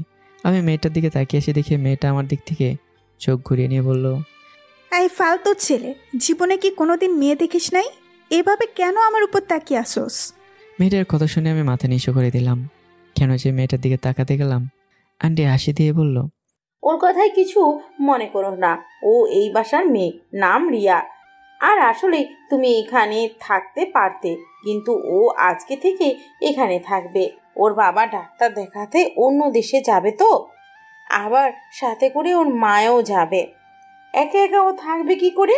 আর তোমার আঙ্কেলের কথায় কিছু মনে করো না, উনি একটু গম্ভীর টাইপের মানুষ। আমি মুখে হাসি রেখে বললাম, আরে না আন্টি, কি যে বলেন। আচ্ছা, আমি রহিমকে বলছি সব কিছু উপরে দিয়ে আসতে। আন্টি চলে যাওয়ার পর মেয়েটা আমার চারদিক থেকে ঘুরে ঘুরে আমাকে দেখছে। আমি মনে মনে বলছি, কেউ আমাকে এখান থেকে বাঁচিয়ে নিয়ে যা। হঠাৎ করে মেয়েটা বলল, এখানে থাকবি ভালো কথা, সাবধান, এই বাড়ির কোনো জিনিসের দিকে নজর দিবি না, আর আমাকে দেখলেই সব সময় সালাম দিবি, মনে থাকবে তো? এর মাঝে রহিম এসে বলল, স্যার আপনি দাঁড়িয়ে আছেন, আপনার সব কিছু আমি উপরে নিয়ে যাচ্ছি, আপনি চলেন আমার সাথে। কোনো মতে মেয়েকে সাইড কাটিয়ে ওপরে চলে আসলাম। ওপরে উঠে মনে মনে বলছি, যাক বাবা, বাঁচা গেল। রহিমকে জিজ্ঞাসা করলাম, রহিম, এই কি রিয়া? রহিম আমার দিকে তাকিয়ে বলল, হ্যাঁ। ওই হলো রিয়া, ও নাকি আজ থেকে এখানে থাকবে। না জানি এই পরিবারের সবার অবস্থা কি হয়। ওকে সবাই ভয় পায় কেন রহিম? কয়েকদিন যাক, পরে আপনিও সব কিছু বুঝে যাবেন স্যার। রহিম একটু সাহায্য করবে? আপনাকে কি? রহিমের মুখে ধরে বললাম, কোনো উল্টাপাল্টা কথা বলবে না, আগে আমি কি বলি শোনো। ঠিক আছে, বলেন স্যার। আমার একটা টিউশনির দরকার, তোমার জানা মতে। আরে স্যার, এই কথা? ঠিক আছে, বিকেলে আপনাকে নিয়ে বের হব। আমাকে অবশ্যই বলছি একজন মাস্টার দেখতে, সত্যি তুমি ছেলেটা অনেক ভালো। কিন্তু বউয়ের কাছে ভালো হতে পারলাম না স্যার। তুমি বিয়ে করে ফেলেছো নাকি? ও স্যার, রিলেশনে বিয়ে। আচ্ছা, আমার এখন সময় হয়ে যাচ্ছে, 5টার পর আপনাকে নিয়ে বের হব, রেডি থাকবেন কিন্তু। আচ্ছা ঠিক আছে। এই কথা বলে রহিম চলে গেল। আমি রনির কথা কি সুন্দর বিশ্বাস করেছিলাম। ও বলছে দেখে এখানে আসছি, আর ওকে আমি দোষ দিই কেন? আমার এখন নিজের ইনকাম করতে হবে। সব চিন্তা বাদ দিয়ে রুমটা গুছিয়ে নিলাম। কিছুক্ষণ পর রহিম এসে খাবার দিয়ে গেল। বিকেলে দরকারি সব কিছু কিনতে হবে, নিজের রান্না নিজেকেই করতে হবে। বিকেলে রুমে বসে আছি, হঠাৎ কে জানি বলল, ওই ছেলে বাহিরে আয়, তোর সাথে কথা আছে। আমি দরজা খুলে বের হয়ে দেখি রিয়া দাঁড়িয়ে আছে। বুঝলাম না এই পিচ্ছি মেয়েটা আবার আমার পিছনে কেন পড়ে আছে। অবশ্য প্রেম করলে করাই যায়, মেয়েটা সুন্দর আছে বলতে হবে। দূর, আমি এসব কী বলছি। ভালো করে ছাদে তাকিয়ে দেখি অনেকগুলো মেয়ে দাঁড়িয়ে আছে, হয়তো রিয়ার বান্ধবী। একটা মেয়ে তো আমাকে দেখে বলল, রিয়া, তোর মাথা খারাপ হয়ে গেছে? এনি তো আমাদের বড় ভাই হবেন। রিয়া আমার দিকে তাকিয়ে বলল, তো কি হয়েছে? এই বাসায় থাকতে হলে আমার অনুমতি নিয়ে থাকতে হবে। কোথায় থেকে উড়ে এসে জুড়ে বসে গেল, আর তাতেই আমরা মনে করব ও আমাদের ঘরের ছেলে। আমি এবার রিয়ার দিকে তাকিয়ে বললাম, কিছু কি বলবে পিচ্ছি? রিয়া তো রাগে মুখ ফুলে লাল করে আমার গালে ঠাস ঠাস করে 2টা চড় দিয়ে বলল, আমাকে কোন দিক দিয়ে তোর পিচ্ছি মনে হয়? আমি গালে হাত দিয়ে বোকার মতো রিয়ার দিকে তাকিয়ে আছি। রিয়া এতগুলো মেয়ের সামনে আমার গালে এভাবে চড় দেবে আমার এটা জানাই ছিল না। মেয়েগুলো হঠাৎ করে বলল। রিয়া উল্টো ওদের ধমক দিয়ে বলল, আমার বাড়িতে থাকবে, আমার বাড়িতে খাবে, আবার আমাকে বলে পিচ্ছি। ওর সাহস তো কম না। আমাকে তোর কোন দিক দিয়ে পিচ্ছি মনে হয় রে? আমি শুধু মাথা নিচু করে দাঁড়িয়ে আছি। আজকে সত্যি নিজেকে খুব অসহায় লাগছে। পিচ্ছি একটা মেয়ের হাতে শেষ পর্যন্ত থাপ্পড় খেলাম। রিয়া আবার আমার দিকে তাকিয়ে বলল, তুই গালে হাত দিয়ে নিচে তাকিয়ে থাকতে আর তুই সিগারেট খাস? আমি ভয়ে মাথা চাকিয়ে দিয়ে বললাম, না। সিগারেট না খাওয়া ভালো। যা নিচ থেকে 5টা ঝালমুড়ি আর একটা সিগারেট নিয়ে আসবি, তাড়াতাড়ি যা। ভয়ে ভয়ে বললাম, টাকা? রিয়া উল্টো আমাকে ধমক দিয়ে বলল, কত বড় সাহস, আমার কাছে টাকা চাস? তবে রে। কি আর করার, চুপচাপ নিচে নেমে গেলাম। আমার গালে থাপ্পড় দেয়, আমি দেখে দেব। কতদিন 1 বছর হয়, শুধু আগে এখানে একটু চেনা জানা হোক, তারপর। নিচে গিয়ে দেখি একজন ঝালমুড়িওয়ালা। রিয়ার কথা মতো 5টা ঝালমুড়ি আর একটা সিগারেট নিয়ে উপরে গেলাম। আমার এতগুলো টাকা খরচ হয়ে গেছে, এগুলোর সব কটার হিসাব আমি নেব। ওপরে যেতেই রিয়া আমার হাত থেকে ঝালমুড়িগুলো নিয়ে বলল, সিগারেটটা জ্বালা। আসলে আমি সিগারেট খাই না।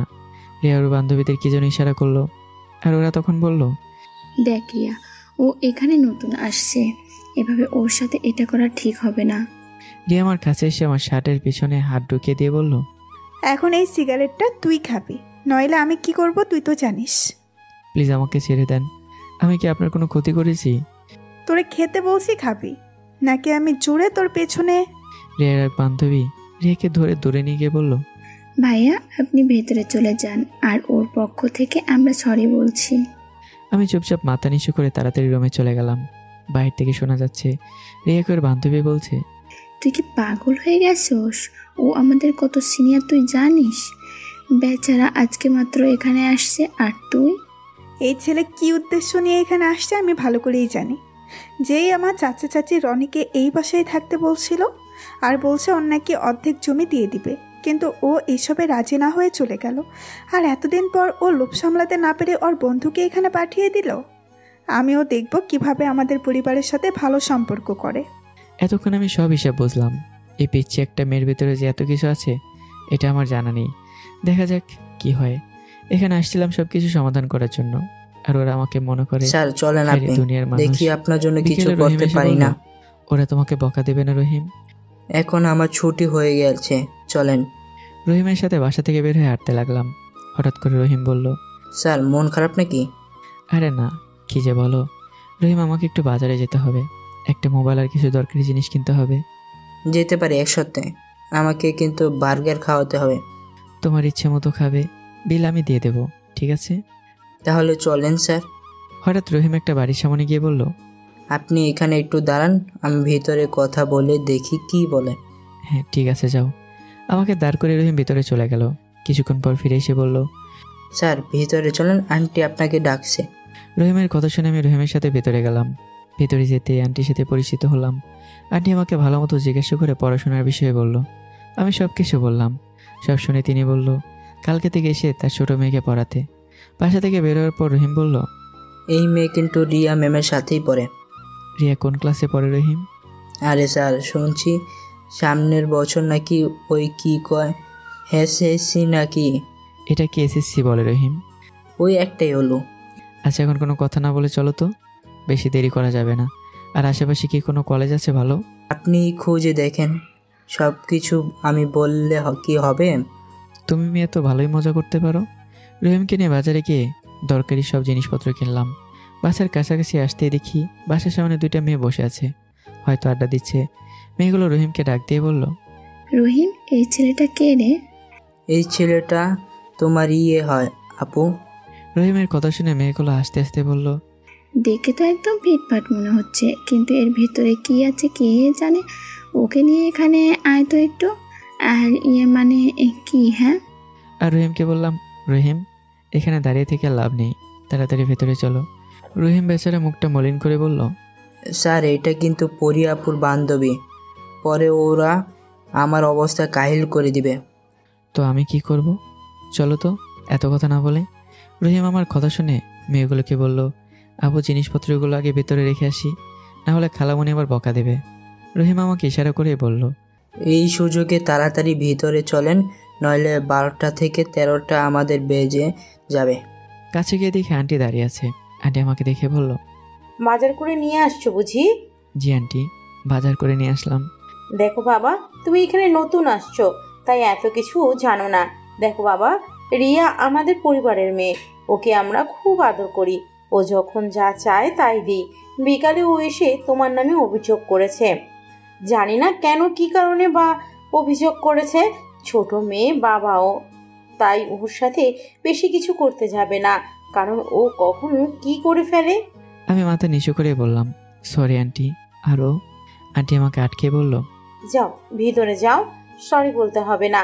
আশা করি এরপর আর তোমার নামে কিছু শুনবো না। মনে মনে বললাম, পিছিয়ে মেয়েদের সামনে অপমানিত হলাম, আবার আন্টির কাছে অভিযোগ করছে, কি কপাল আমার। রহিম আমাকে চিন্তিত দেখে বলল, আরে স্যার, এত চিন্তা করবেন না তো। তবে রিয়া আপুকে পিছিয়ে মনে করে ওর সাথে আবার লাগতে যাবেন না, না হলে আপনার ক্যারিয়ার নষ্ট করে দিতেও পারবে একাই। ও দেখে তো এমনই মনে হচ্ছিল। আচ্ছা, আমি এখন গেলাম, আর দরকার হলে ডাকবেন, বলে রহিম চলে গেল। রহিম চলে যাওয়ার পর নতুন ফোনটা হাতে নিয়ে দেখতে লাগলাম। আচ্ছা, এখানে থাকা কি আমার ঠিক হবে? কি জানি, যত ভেজাল সব ঘুরে ফিরে শুধু আমার কাছে আসে, কেন যে আসি বুঝি না। রাতে রুমে শুয়ে আছি, হঠাৎ করেই বাহির থেকে রহিম বলল, স্যার, দরজাটা যদি একটু খুলতেন তাহলে ভালো হতো। আমি শোয়া থেকে দাঁড়িয়ে দরজা খুলে বললাম, হ্যাঁ রহিম বলো, কি হয়েছে? স্যার, খালামণি আপনাকে নিচে যেতে বলছে, সবাই আপনার জন্য অপেক্ষা করছে। আমার জন্য অপেক্ষা করবে কেন? আর তাছাড়া আমি... সবাই খাবারের সামনে নিয়ে বসে আছে আপনার জন্য, এখন তাড়াতাড়ি নিচে চলেন। আরে না রহিম, কি বলো? আমি খাবার রান্না করেছি তো। রহিম আমার কথা শুনে হাসি দিয়ে বলল, তা কি কি রান্না করেছেন শুনি? জীবনে কখনো রান্না করিনি তো রহিম, এই ভাত আর ডিম। এইটা ছাড়া আপনি আর কিছু পারবেন না আমি জানি, এখন চলেন। কিন্তু রহিম... আরে চলেন তো, এত কথা না বলে। ওকে ঠিক আছে চলো। নিচে যেতে যেতে রহিম প্রশ্ন করলো, রান্না কিভাবে শিখবেন? আমি হাসি মুখে বললাম, চেষ্টা করলে উপায় হয়, জানো তো রহিম এই কথাটা। আমি ইউটিউব দেখে সব কিছু শিখে নেব। রহিমের সাথে কথা বলতে বলতে ভিতরে চলে গেলাম। ভেতরে যেতে আন্টি বলল, আজকে রাতে আমাদের এখানে খাবে, তোমাকে বলা হয়েছিল না? আমি হাসি মুখে বললাম, অযথা আপনাদের কষ্ট দিয়ে লাভ আছে, এমনি আমার জন্য। আচ্ছা, এখন কথা না বলে বসে পড়ো। টেবিলে একটাই সিট আছে, সেটা হলো রিয়ার পাশে। মনে মনে বললাম, যেখানে বাঘের ভয় সেখানে সন্ধ্যা হয়। রিয়ার পাশে বসতেও আমার দিকে কেমন দৃষ্টিতে যেন তাকালো। আর আঙ্কেলের কথা আর কি বলবো, উনি আসলে একটা গম্ভীর টাইপের মানুষ। হঠাৎ করে আন্টি বলল, কিছু না মনে করলে একটা কথা বলবো বাবা? হ্যাঁ অবশ্যই, কেন নয় আন্টি। তুমি যে বাসা থেকে পালিয়ে আসছো, তোমার বাবা মা এটা জানতে পারলে কষ্ট পাবেন না? আন্টির কথার উত্তরে বললাম, যার কোনো মা বাবাই নেই আর কষ্টই বা কী পাবো। কিন্তু রনি তো বললো তোমার বাবা মা আছে। আমি এবার মন খারাপ করে বললাম, ওনারা আমাকে ত্যায্যপুত্র করে দিয়েছে। আমার কথা শুনে সবাই যেন অবাক হয়ে আমার দিকে তাকিয়ে আছে। আঙ্কেল তো খাবার রেখে আমার দিকে চোখ বড় বড় করে তাকিয়ে আছে, তবে রিয়া শুধু মাথা নিচু করে খাবার খাচ্ছে। আন্টি আমাকে প্রশ্ন করলো, কিছুই বুঝলাম না বাবা। আমি এবার মুচকে হাসি দিয়ে বললাম, আমার বোনের সাথে আমি নাকি খারাপ কাজ করতে চেয়েছি, এই জন্য আমাকে সবাই বাসা থেকে বের করে দিয়েছে। সবকিছু যদি একটু খোলসা করে বলতে ভালো হতো। আমি এবার আন্টির কথা শুনে সব কিছু বলেই দিলাম, তবে শেষে একটা কথা বললাম, এসব কাউকে প্লিজ বলবেন না। আমি এখন আমার জীবনে কাউকে জড়াতে চাই না। যেখানে মা বাবা আমাকে ত্যায্যপুত্র করে দিয়েছে, সেখানে বা আর কে কী করবে। আমি খাবারের মাঝে পানি দিয়ে বললাম, আন্টি আমি গেলাম। আন্টি আমাকে বলল, বসো। আমি নিজের চোখের পানি মুছে চেয়ারে বসলাম। এবার আন্টি বলল, তোমার যখন যা দরকার পড়ে আমাকে বলবে, সে টাকা আর যাই হোক। এখানে আমাদের কাছে এসেছো, আমি সাহায্য করব তোমাকে, কথা দিলাম, যতটুকু সম্ভব। এবার আঙ্কেল বলল, আসলে তখনকার জন্য আমি সরি, আমি জানতাম না। আর আঙ্কেল বাদ দেন, আমি এখন আর এসব মনে করতে চাই না। আন্টি আপনার ছেলে কোথায়? দেখলাম না যে। ও ঘুমিয়ে গেছে বাবা। ঠিক আছে আন্টি, আমি গেলাম, পেট ভরে গেছে আন্টি। এই কথা বলে আমি উপরে চলে গেলাম। তবে আমি রিয়ার ভিতরে কোনো পরিবর্তন দেখতে পেলাম না। আজকে একটা গোপন কথা বলি, রিয়াকে সত্যি আমার প্রথম দেখায় অনেক ভালো লেগেছে। ও যদিও পিচ্ছে একটা মেয়ে, কিন্তু বুঝলাম না কেন ওকে আমার পছন্দ হয়েছে। মনে মনে কেন জানি হাসতে ইচ্ছে করছে, কি জানি। রুমে গিয়ে একটা ঘুম দিলাম। ঘুম থেকে উঠে দেখি রাত 2টা বাজে। ফোনটা হাতে নিয়ে ছাদে চলে গেলাম। এখন আর ঘুম আসবে না। ছাদের এক কোনায় গিয়ে চিন্তা করছি কিভাবে কি শুরু করব। আমাকে এবার নিজের পায়ে দাঁড়াতে হবে, কিন্তু আমার তো মাথায় আসছে না কিভাবে কি করব। এত রাতে এখানে কি করেন? এবার একটু ভয় পেয়ে পেছনে ফিরে তাকিয়ে দেখি রিয়া দাঁড়িয়ে আছে। রিয়াকে দেখে মাথা নিচু করে বললাম, ম্যাডাম আমি কি এখান থেকে চলে যাব? রিয়া আমাকে অবাক করে দিয়ে বলল, আমাকে মাফ করে দেন প্লিজ। বুঝলাম না, আর আপনি আমার কাছে মাপ চাইলেন কেন? কালকে আপনার সাথে আমার এমনটা করা উচিত হয় নাই। জানেন, রনিকে চাচিমা হাত পায়ে ধরে বলেছে এখানে থাকতে, কিন্তু ও চলে গেল। এই জন্য ওর উপর আমার রাগটা বেশি। আপনি তো ওর বন্ধু, আর রাতে আপনার জীবনে কি কি হয়েছে এসব শুনে আমার খুব খারাপ লেগেছে। বিশ্বাস করেন ভাইয়া, আমি নিজেকে এখন অনেক বড় অপরাধী মনে করি। মনে মনে বললাম, ভাইয়া বলে সব কিছু শেষ করে দিল। এই কাজটা রিয়া ঠিক করলো? কি হলো ভাইয়া, আপনি কি আমাকে? দেখো রিয়া, তোমাকে সেদিন পিছিয়ে বলাতে আমার গালে তুমি হাত তুলেছ, তবে আমার এখানে খারাপ লাগেনি। তুমি তোমার বান্ধবীদের সামনে এটা না করলেও পারতে। মনে মনে কি বলি জানো, সবাই আমার সাথে কেনই বা এমন করে। আমি বলছি তো, আমি তখন জানতাম না, আর জানলে কি আর আপনার সাথে এমন করতাম? আচ্ছা ঠিক আছে, সে বাদ দাও। নিজের ভুল বুঝতে পেরেছ, এই অনেক। তবে আমি কিন্তু এর প্রতিশোধ নিতাম। রিয়া হাসি দিয়ে আমার পাশে দাঁড়িয়ে বলল, সেটা কিভাবে ভাইয়া? ভাইয়া বলা কি খুব জরুরি? কেন, লাইনে মারবেন বুঝি? তোমার মতো পিচ্ছি মেয়ের সাথে আমি লাইন মারবো? আমার তো মনে হয় সেদিন তুমি দুধ খেয়েছো, দাঁতে এখনো পোকা লেগে আছে। আবার পিচ্ছি বললেন? আর কি সব ফালতু কথা বলেন? আরেকদিন খালি পিচ্ছি বলে দেখিয়েন। পিচ্ছি বললে কি করবে শুনি? আবার পিচ্ছি বলছেন? আচ্ছা সরি, আর বলবো না, ঠিক আছে। এখন বলো, এই রাতের বেলায় এখানে কি করতে এসছো? আমি কি করতে এসেছি পরে বলবো, আগে আপনি বলেন, আপনি এখানে কি করতে এসেছেন? কি আর করবো, ঘুম আসছিল না বলে এখানে আসছি। তাছাড়া আমার রুম তো ছাদেই, তাই যখন ভালো লাগে না তখন এখানে আসি। কিন্তু তুমি তো একটা মেয়ে, মেয়ে হয়ে এখানে আসছো। সবাই আপনাদের পরিবারের মতো নয়, আর আমার চাচা চাচি জানে আমি কেমন মেয়ে। আমি মন খারাপ করে বললাম, রিয়া যাই বলো না কেন, আমার পরিবার নিয়ে কখনো কোনো কথা বলবে না, খুব রাগ হয় আমার। আচ্ছা সরি, আর বলবো না, আমার ভুল হয়েছে। তবে আমার একটা প্রশ্ন। হ্যাঁ বলো। নিজের মায়ের পেটের বোন কি কখনো এমন করতে পারে? যখন মানুষ কোনো কারণবশত লোভে পড়ে অন্ধ হয়ে যায়, তখন তার ভাইকে কে কি হয় সেটা দেখার তার কোনো সময় নেই। সত্যি করে একটা মানুষের যে এত রূপ থাকতে পারে বিশ্বাস হয় না। আচ্ছা আপনি এখন কি করবেন? তোমার সাথে যেহেতু মিল হয়ে গেছে, এখন তো ভালোই হলো। তবে আমার একটা কাজ করে দিতে পারবে? বলেন ভাইয়া। মনে মনে বললাম, এই মেয়েতে দেখে ভাইয়া বলে আমাকে মেরেই ফেলবে। থাক, কি আর করার। মনের কষ্ট মনে চেপে রাখলাম। রহিম তোমাকে কতগুলো কাগজ দেবে, সেগুলো কলেজে নিয়ে যাবে, তাহলেই হবে। এখানের কলেজে ভর্তি হবেন বুঝি? হ্যাঁ। কিন্তু আমি তো সকালে প্রাইভেট পড়ে স্কুলে চলে যাই, কলেজে কিভাবে যাব? তাছাড়া পড়ি আপুকে কি বলবো? তুমি পারবে কিনা তাই বলো। যেতে পারি, তবে আমার মনে বোঝেনি তো। ঘুষ লাগবে তাই তো? রিয়া হাসি দিয়ে বলল, আচ্ছা দেবনে, সমস্যা নেই। আপনার কষ্ট হয় না? কষ্ট হবে কেন? আপনার বাবা মা আপনাকে যে ত্যায্য পুত্র করে দিয়েছে। এটা আমার প্রাপ্য ছিল রিয়া, তবে আমার একটা ছোট বোন আছে, ও ঠিকই আমাকে বিশ্বাস করেছিল। আজকে যদি আমি বেঁচে থাকি তো ওর জন্য।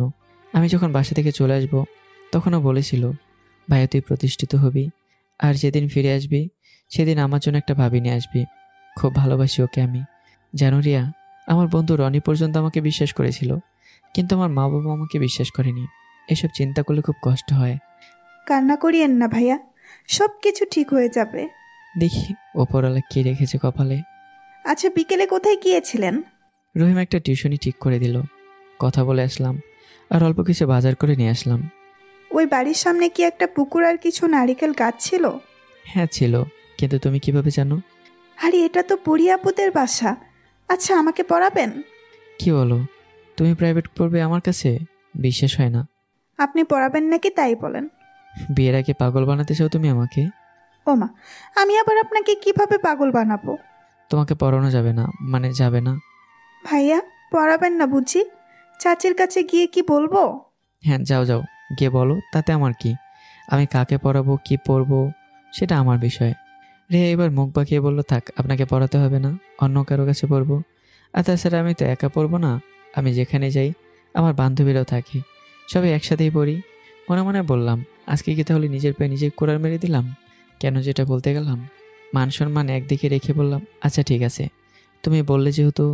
রেয়া একটু অভিমান করে বলল, কি ঠিক আছে? আগে তো বলেছেন। আরে ওটা তো মজা করে বলেছি, বুঝো না কেন? বুঝি, আপনি কি বলতে চেয়েছেন? আচ্ছা, আমি ওদের বলবো না। তোমাকে প্রথম দেখে আমি ভয় পেয়ে গিয়েছিলাম, কিন্তু এখন তোমাকে দেখে বুঝলাম পিচ্ছি হলেও মনটা অনেক ভালো।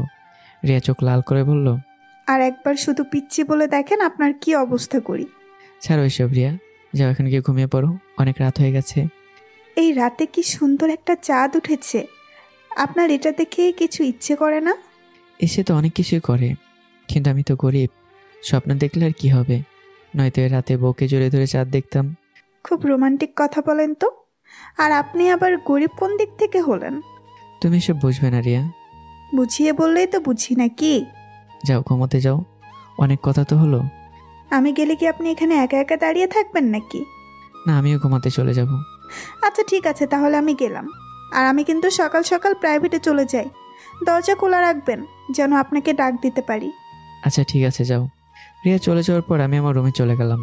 না, মেয়েটাকে যতটা খারাপ ভেবেছিলাম ততটা খারাপ না, মোটামুটি ভালো আছে, কিন্তু ওকে কেন যে আমার অতটা পছন্দ হয়ে গেছে বলতে পারি না। না, এইসব চিন্তা মাথা থেকে ছেড়ে ফেলতে হবে। আমাকে এখন আমার নিজের ক্যারিয়ার করতে হবে। কখন যে চোখ বন্ধ করে ঘুমিয়ে গেছি বলতে পারলাম না। হঠাৎ করে মনে হলো আমার শরীর কেমন যেন ভেজা ভেজা লাগছে। লাফ দিয়ে বিছানা থেকে উঠে গেলাম। সামনে তাকে দেখি রিয়া স্কুল ড্রেসে আমার সামনে দাঁড়িয়ে আছে, আর রহিম মিয়ার হাতে একটা জগ। রহিম মিয়া আমাকে দেখে হাসি দিয়ে বলল, স্যার এখানে আমার কোনো দোষ নেই, ইয়া ম্যাডাম বলল এই জন্য। আমি রিয়ার দিকে তাকিয়ে বললাম, এটা একটা কাজ করলে রিয়া, এখন তো আবার আমার গোসল করতে হবে। ভালো করেছি, আপনাকে বলছি না আমি সকালে চলে যাব, আর আমি উপরে আসলাম আপনাকে ডাকতে, এই জন্য এটা করলাম। তবে লুঙ্গি একটু সামলে পরাবেন, নইলে আপনার মান ইজ্জত চলে যেতে পারে। আমি রিয়ার দিকে চোখ বড় করে তাকিয়ে বললাম, এই প্রতিশোধ কিন্তু আমি নেবই, বলে রাখলাম রিয়া। সে নিতে পারলে আপনি নেবেন, এখন টাকা দেন, আমাকে যেতে হবে, আমার বান্ধবীরা আবার আমার জন্য দাঁড়িয়ে আছে। আমি তাড়াতাড়ি রিয়ার হাতে টাকা দিয়ে ওকে বিদায় করলাম।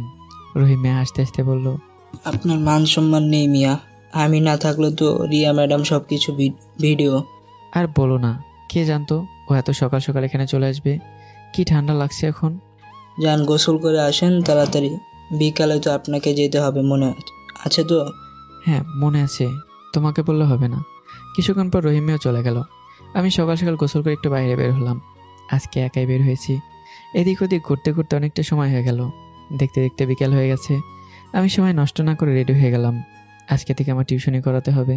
বাসা থেকে বেরোতে দেখি রিয়া স্কুল থেকে মাত্র আসতেছে। আমি রিয়াকে দূর থেকে দেখে বললাম, কি ব্যাপার রিয়া, এত তাড়াতাড়ি স্কুল থেকে চলে আসলে যে?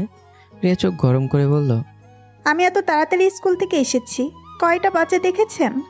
মাথা ঠান্ডা করো, যা গোসল করে একটু ঘুমাও, তাহলে ঠিক হয়ে যাবে। আপনি এখন কোথায় যাবেন?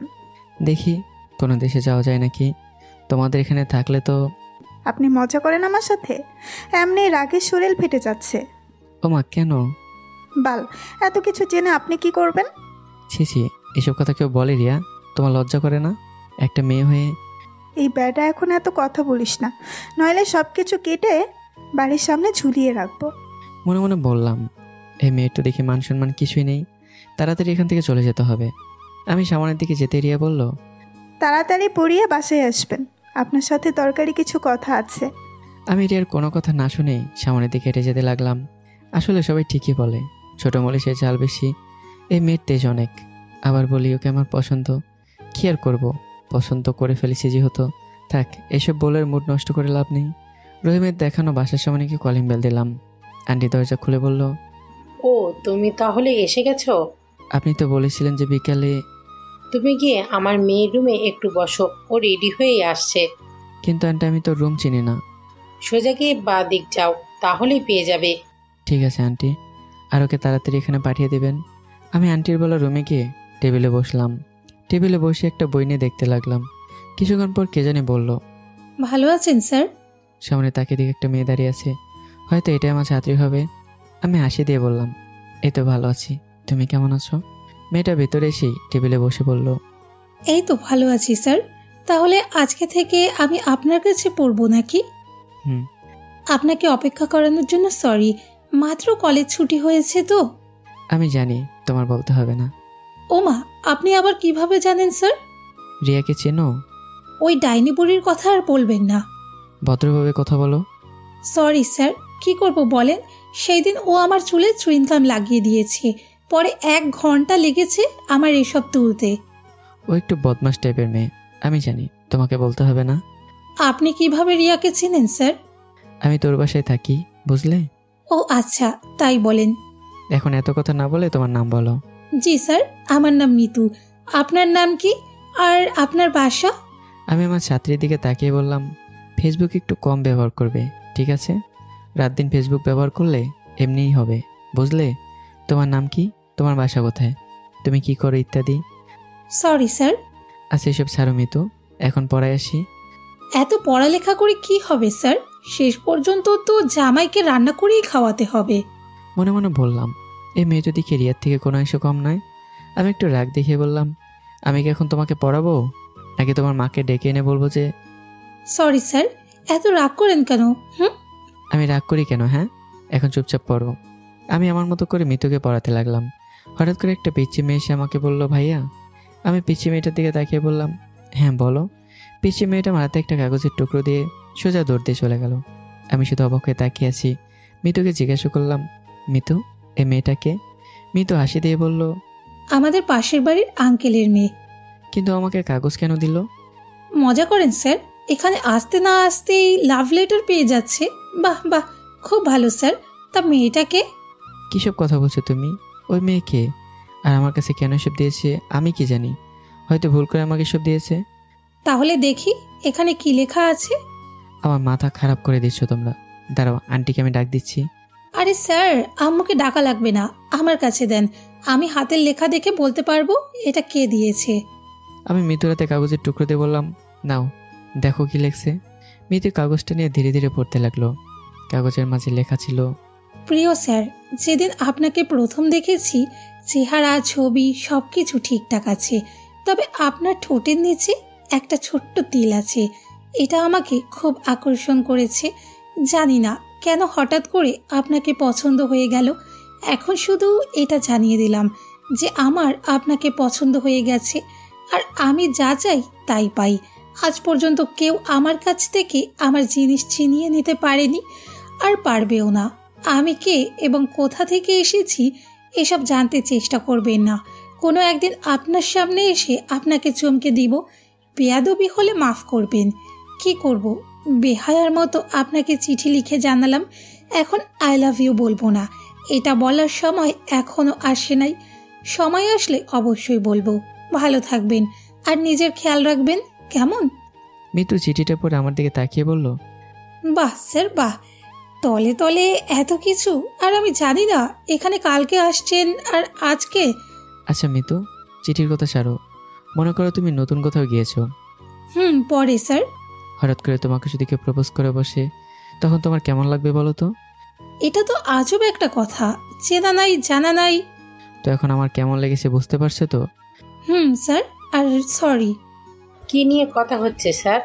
সামনে তাকে দেখে আন্টি দাঁড়িয়ে আছে। আমি কি বলছি আন্টি হয়তো ভালো করে শুনতে পেয়েছে, এই জন্য আমি কথা ঘুরে বললাম, আন্টি আমি মিতুকে বোঝাচ্ছি, এই যে তোমার মা বাবা তোমাকে এত কষ্ট করে পড়াশোনা করিয়েছে, আর তাদের না বলে যদি তুমি অন্য কোনো ছেলের সাথে পালিয়ে যাও তখন তাদের কেমন লাগবে বলো তো? আন্টি মিতুর মাথায় হাত দিয়ে বলল, আমার মেয়ে অনেক ভালো, এসব কিছু করবে না। হ্যাঁ আন্টি। আচ্ছা আন্টি, এখন একটা সাবজেক্ট বাকি আছে, আপনি কি? আরে বাবা চলে যাচ্ছি, আমি তো এখানে আসছি যে তুমি কি পড়াচ্ছ দেখতে। মিতু ওর মাকে বলল, আম্মু ভাইয়া সত্যিই অনেক ভালো পড়ায়, এতদিন পর একটা মন মতো মাস্টার পেলাম। আন্টি একটু মুচকে হাসি দিয়ে রুমের বাইরে চলে গেল। আমি মিতুকে কিছুক্ষণ পড়ালাম, শেষে বললাম, মিতু তুমি তো জানো আমি কিছুই জানি না, কিন্তু কে এই কাগজটা দিছে বলতে পারবে? মিতু কিছুক্ষণ চুপচাপ থেকে বলল, চেনা চেনা লাগে, তবে আমি আপনাকে কালকে বলবো না, আর একটু যাচাই করে বাছাই করে নেই। আচ্ছা ঠিক আছে, তাহলে আমি আজকে গেলাম কেমন? Okay sir. আর একটা কথা। স্যার বলেন। রিয়া আর ওর বান্ধবীরা হয়তো আমার কাছে পড়বে, তুমি চাইলে ওখানে পড়তে পারো। আচ্ছা স্যার, আপনাকে জানাবো। আমি মিতুদের বাসা থেকে বেরিয়ে রাস্তা দিয়ে হেঁটে যাচ্ছি আর চিন্তা করছি, আচ্ছা আমাকে কে কাগজের টুকরো দিল? এখানে এসেছি মাত্র একদিনও হয়নি, আর এর ভিতরে বাসার সামনে এসে দেখি সেদিনে দুইটা মেয়ে বসে আড্ডা দিচ্ছে, আর রহিম সামনে দাঁড়িয়ে আছে। আমাকে মেয়েগুলো দূর থেকে দেখে বলল, এই খ্যাত ছেলে এইদিকে আয়।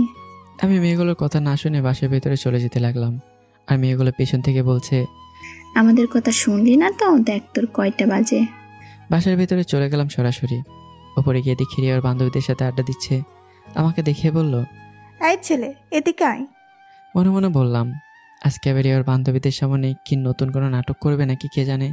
আমি রিয়ার সামনে গিয়ে বললাম, হ্যাঁ বলো পিচ্ছি রিয়া, কি হয়েছে? রিয়ার বান্ধবীরা তো আমার দিকে অবাক হয়ে তাকিয়ে আছে। সেদিনের মতো আমি আবারও পিচ্ছি বলছি। রিয়া আমার দিকে একটু রাগ দেখিয়ে বলল, আমি আপনাকে বলছি না আমাকে পিচ্ছি বলবেন না। রিয়ার বান্ধবীদের উদ্দেশ্য করে বললাম, আচ্ছা তোমরাই বলো, পিচ্ছি মেয়েকে কি পিচ্ছি বলবো না? রিয়া এবার আমার হাত ধরে সেই হাতে কামড় দিয়ে বলল, আরো বলবেন পিচ্ছি? কি ইঁদুরের দাঁত তোমার, দেখো সবগুলো দাঁত হাতে এসে আটকে গেছে মনে হয়। রিয়া দাঁত কেলেই হেসেই, তো যে আসে নাই এটা বলেন। দেখো রিয়া আমি খুব টায়ার্ড, একটু বিশ্রাম নিতে হবে। মিতু তো আবার আপনার সাথে। দেবো গেলে একটা চোর, ফালতু মেয়ে, সবসময় খারাপ চিন্তা মাথায় ঘুরে কেন বলো তো? আচ্ছা এসব কথা বাদ দেন, আমি আপনার জন্য অপেক্ষা করছি। যান নিচ থেকে ঝালমুড়ি নিয়ে আসেন। আমাকে তোমার কি মনে হয়? হ্যাঁ। রিয়া আমার একটা আঙ্গুল ধরে বলল, আপনি তো আমার লক্ষ্মী ভাই হন, আমি জানি আপনি এই বোনের জন্য সব কিছু করতে পারবেন। আমি একটা হাসিতেই বললাম, ইমোশনাল কথা খুব ভালোই বলতে পারো না, এনে দিতাম, কিন্তু নিচে দেখছো কারা বসে আছে? ওরা ডাকছিল আমাকে, কিন্তু আমি যাইনি। রিয়া মাথায় হাত দিয়ে বলল, আপনাকে ডাকছিল আর আপনি যান নাই, মরছেন আপনি। ওরা হলো পরিয়াপুর বান্ধবী, কলেজে যান শুধু, পরে মজা বুঝবেন। ভয় দেখাও রিয়া। রিয়ার এক বান্ধবী বলল, ভাইয়া কিছু হবে না, আমি পরিয়াপুকে আপনার কথা বলবো না। আমি মেয়েটার কথা শুনে হাসি দিয়ে বললাম, তোমার বান্ধবী রিয়া আমাকে ভাই ডাকে বলে তোমরা আমাকে ভাই ডাকবে? এটা কি হয় বলো? তোমরা আমাকে জানো বাবু বলে ডাকবে, কারণ কখন যে আমার কাকে পছন্দ হয়ে যায় নিজেও তো জানি না। আর তোমরা দেখতে মারাত্মক লেভেলের সুন্দরী। মেয়েটা আমার কথা শুনে লজ্জা পেয়ে বলল, সত্যি বলছেন তো? হ্যাঁ গো সত্যি বলছি। রিয়ার সাথে সাথে আমার কান ধরে বলল, শুধু আমার বান্ধবীদের সাথে প্রেম করবি, ওদের এখনই আপু বলে ডাক। আমি রিয়ার বান্ধবীদের দিকে তাকিয়ে বললাম, বেবি তোমাদের নামগুলো যেন কি? রিয়া রেগে বলল, তুই রুমে যা হালা বান্দর, এখানে লাইন মারবি না, তাড়াতাড়ি রুমে যা। আমি হাসতে হাসতে রুমে চলে আসলাম। যাক আজকে অবশ্যই ভালো একটু মজা করলো আমাদের সাথে। রাতে খেয়ে দিয়ে ঘুমিয়ে গেলাম। সকালে ঘুম থেকে উঠে তৈরি হলাম কলেজে যাব বলে। রুম থেকে বের হয়ে রাস্তায় তাকিয়ে দেখি রিয়া দাঁড়িয়ে আছে। আমি রিয়াকে দেখে বললাম, কি ব্যাপার, আজকে এখন স্কুলে যাওনি? আজকে প্রাইভেটে যাই নাই, এই জন্য মাত্র স্কুল যাচ্ছি। কিন্তু আপনি কোথায় যাবেন আবার? কোথায় আবার? বউ রাগ করে বাপের বাড়িতে চলে গেছে, তাই তাকে ফিরিয়ে আনতে যাচ্ছি। রিয়া আমার কথা শুনে আমার দিকে কিছুক্ষণ তাকিয়ে বলল, আপনার কপালে মিয়া বউ নাই, আমার মনে হয় না যে আপনি বিয়ে করতে পারবেন। আমি বিয়ে করতে পারি কিনা সেটা সময় হলে দেখা যাবে। আচ্ছা আমি তাহলে গেলাম, তুমি তোমার বান্ধবীদের সাথে আসো। আরে দাঁড়ান ভাইয়া, কলেজ তো রাস্তার পাশেই, আপনি কলেজে চলে যাবেন আর আমরা স্কুলে। কি ব্যাপার স্যার, আপনি আজকে রিয়া ম্যাডামের সাথে দাঁড়িয়ে আছেন যে? আরে রহিম মিয়া যে, আজকাল তো তোমার দেখাই পাওয়া যায় না। আর বললেন না স্যার, একটু বিজি আছি। কোথাও যাওয়া হচ্ছে নাকি? এই তো স্যার, এখন বাজারে যাব। আপনি এখানে? রহিম মিয়া হাসতে হাসতেই বলল, যেই চিকনা একটা ফু দিলে উড়ে যাবে, আবার আপনাকে কি বাঁচাবো? রিয়া হাসতে হাসতে বলল, ও ঠিকই বলছে। আপনি এক কাজ করবেন, ডিম খাবেন, তাহলে শরীরে শক্তি আসবে, বুঝছেন? আপনার শরীরে শক্তি নাই মিয়া, আপনি ভিটামিন সবগুলো অভাব, বুঝলেন? না, এখানে আর দাঁড়িয়ে নিজের মান সম্মান নষ্ট করতে পারবো না। তাই রিয়াকে ছেড়ে একাই হাঁটতে লাগলাম। রিয়া পেছন থেকে বলল, এত রাগ করার কি আছে? আমি তো মজা করে বলছি। আরে ওরা চলে আসছে, দাঁড়ান না। আসলে আসো, না আসলে ওখানে পড়ে মরো। আপনি বুঝি কলেজ চিনেন? রিয়ার কথা শুনে আমি দাঁড়িয়ে গেলাম। সত্যি তো, আমি কলেজ চিনি না। আবারও পেছন ফিরে রিয়ার দিকে তাকিয়ে বললাম, এক কাজ করো, আমাকে একটু বিষ দাও, আমি খেয়ে মরে যাই। রিয়ার এক বান্ধবী এসে বলল, আপনি মারা গেলে আমার কি হবে? পাল হবে। ছি ভাইয়া, ছি, এসব কথা কেউ বলে? তুমি জানো তো, তোমার বান্ধবী রিয়া আমাকে পাগল করে দিচ্ছে। পাগল ছাড়া দুনিয়ায় চলে না, জানেন তো? রিয়া যাবে নাকি? রিয়া হাঁটতে হাঁটতে বলল, মজা করছিলে, তুমি হলে এক পাগল আর সাথে আমাকেও পাগল বানাবে, বুঝলাম। এত রাগ কোথায় রাখেন? হ্যাঁ, আমরা তো মজা করছিলাম। রিয়া আর ওর বান্ধবীদের সাথে টুকটাক কথা বলতে বলতে কলেজে চলে আসলাম। কলেজে ঢোকার আগে রিয়ার এক বান্ধবী বলল, সাবধান, র্যাগিংয়ের শিকার হবেন না, নয়তো কিন্তু মজা বুঝবেন। আমি শুধু বললাম, আরে সব কিছুই হবে না, চিন্তা করো না। আমি ধীরে ধীরে কলেজের ভেতরে ঢুকতে লাগলাম। হঠাৎ পিছন থেকে কে জানি বলল, তো বন্ধুরা এরপর কি করেছে সে, সেটা জানতে চাইলে এর পরের পর্বের জন্য অপেক্ষা করতে হবে। তো কেমন হলো গল্পটা অবশ্যই কমেন্ট করবে। আর হ্যাঁ, এর পরের পর্বে কিন্তু প্রতিশোধ নেওয়ার পালা। তো কমেন্ট করে বলবে গল্পটা কেমন হয়েছে, দ্বিতীয় পার্টটা তাড়াতাড়ি চাও কিনা। তো ভালো থাকবে, সুস্থ থাকবে, দেখা হচ্ছে পরের দিন। আল্লাহ হাফিজ।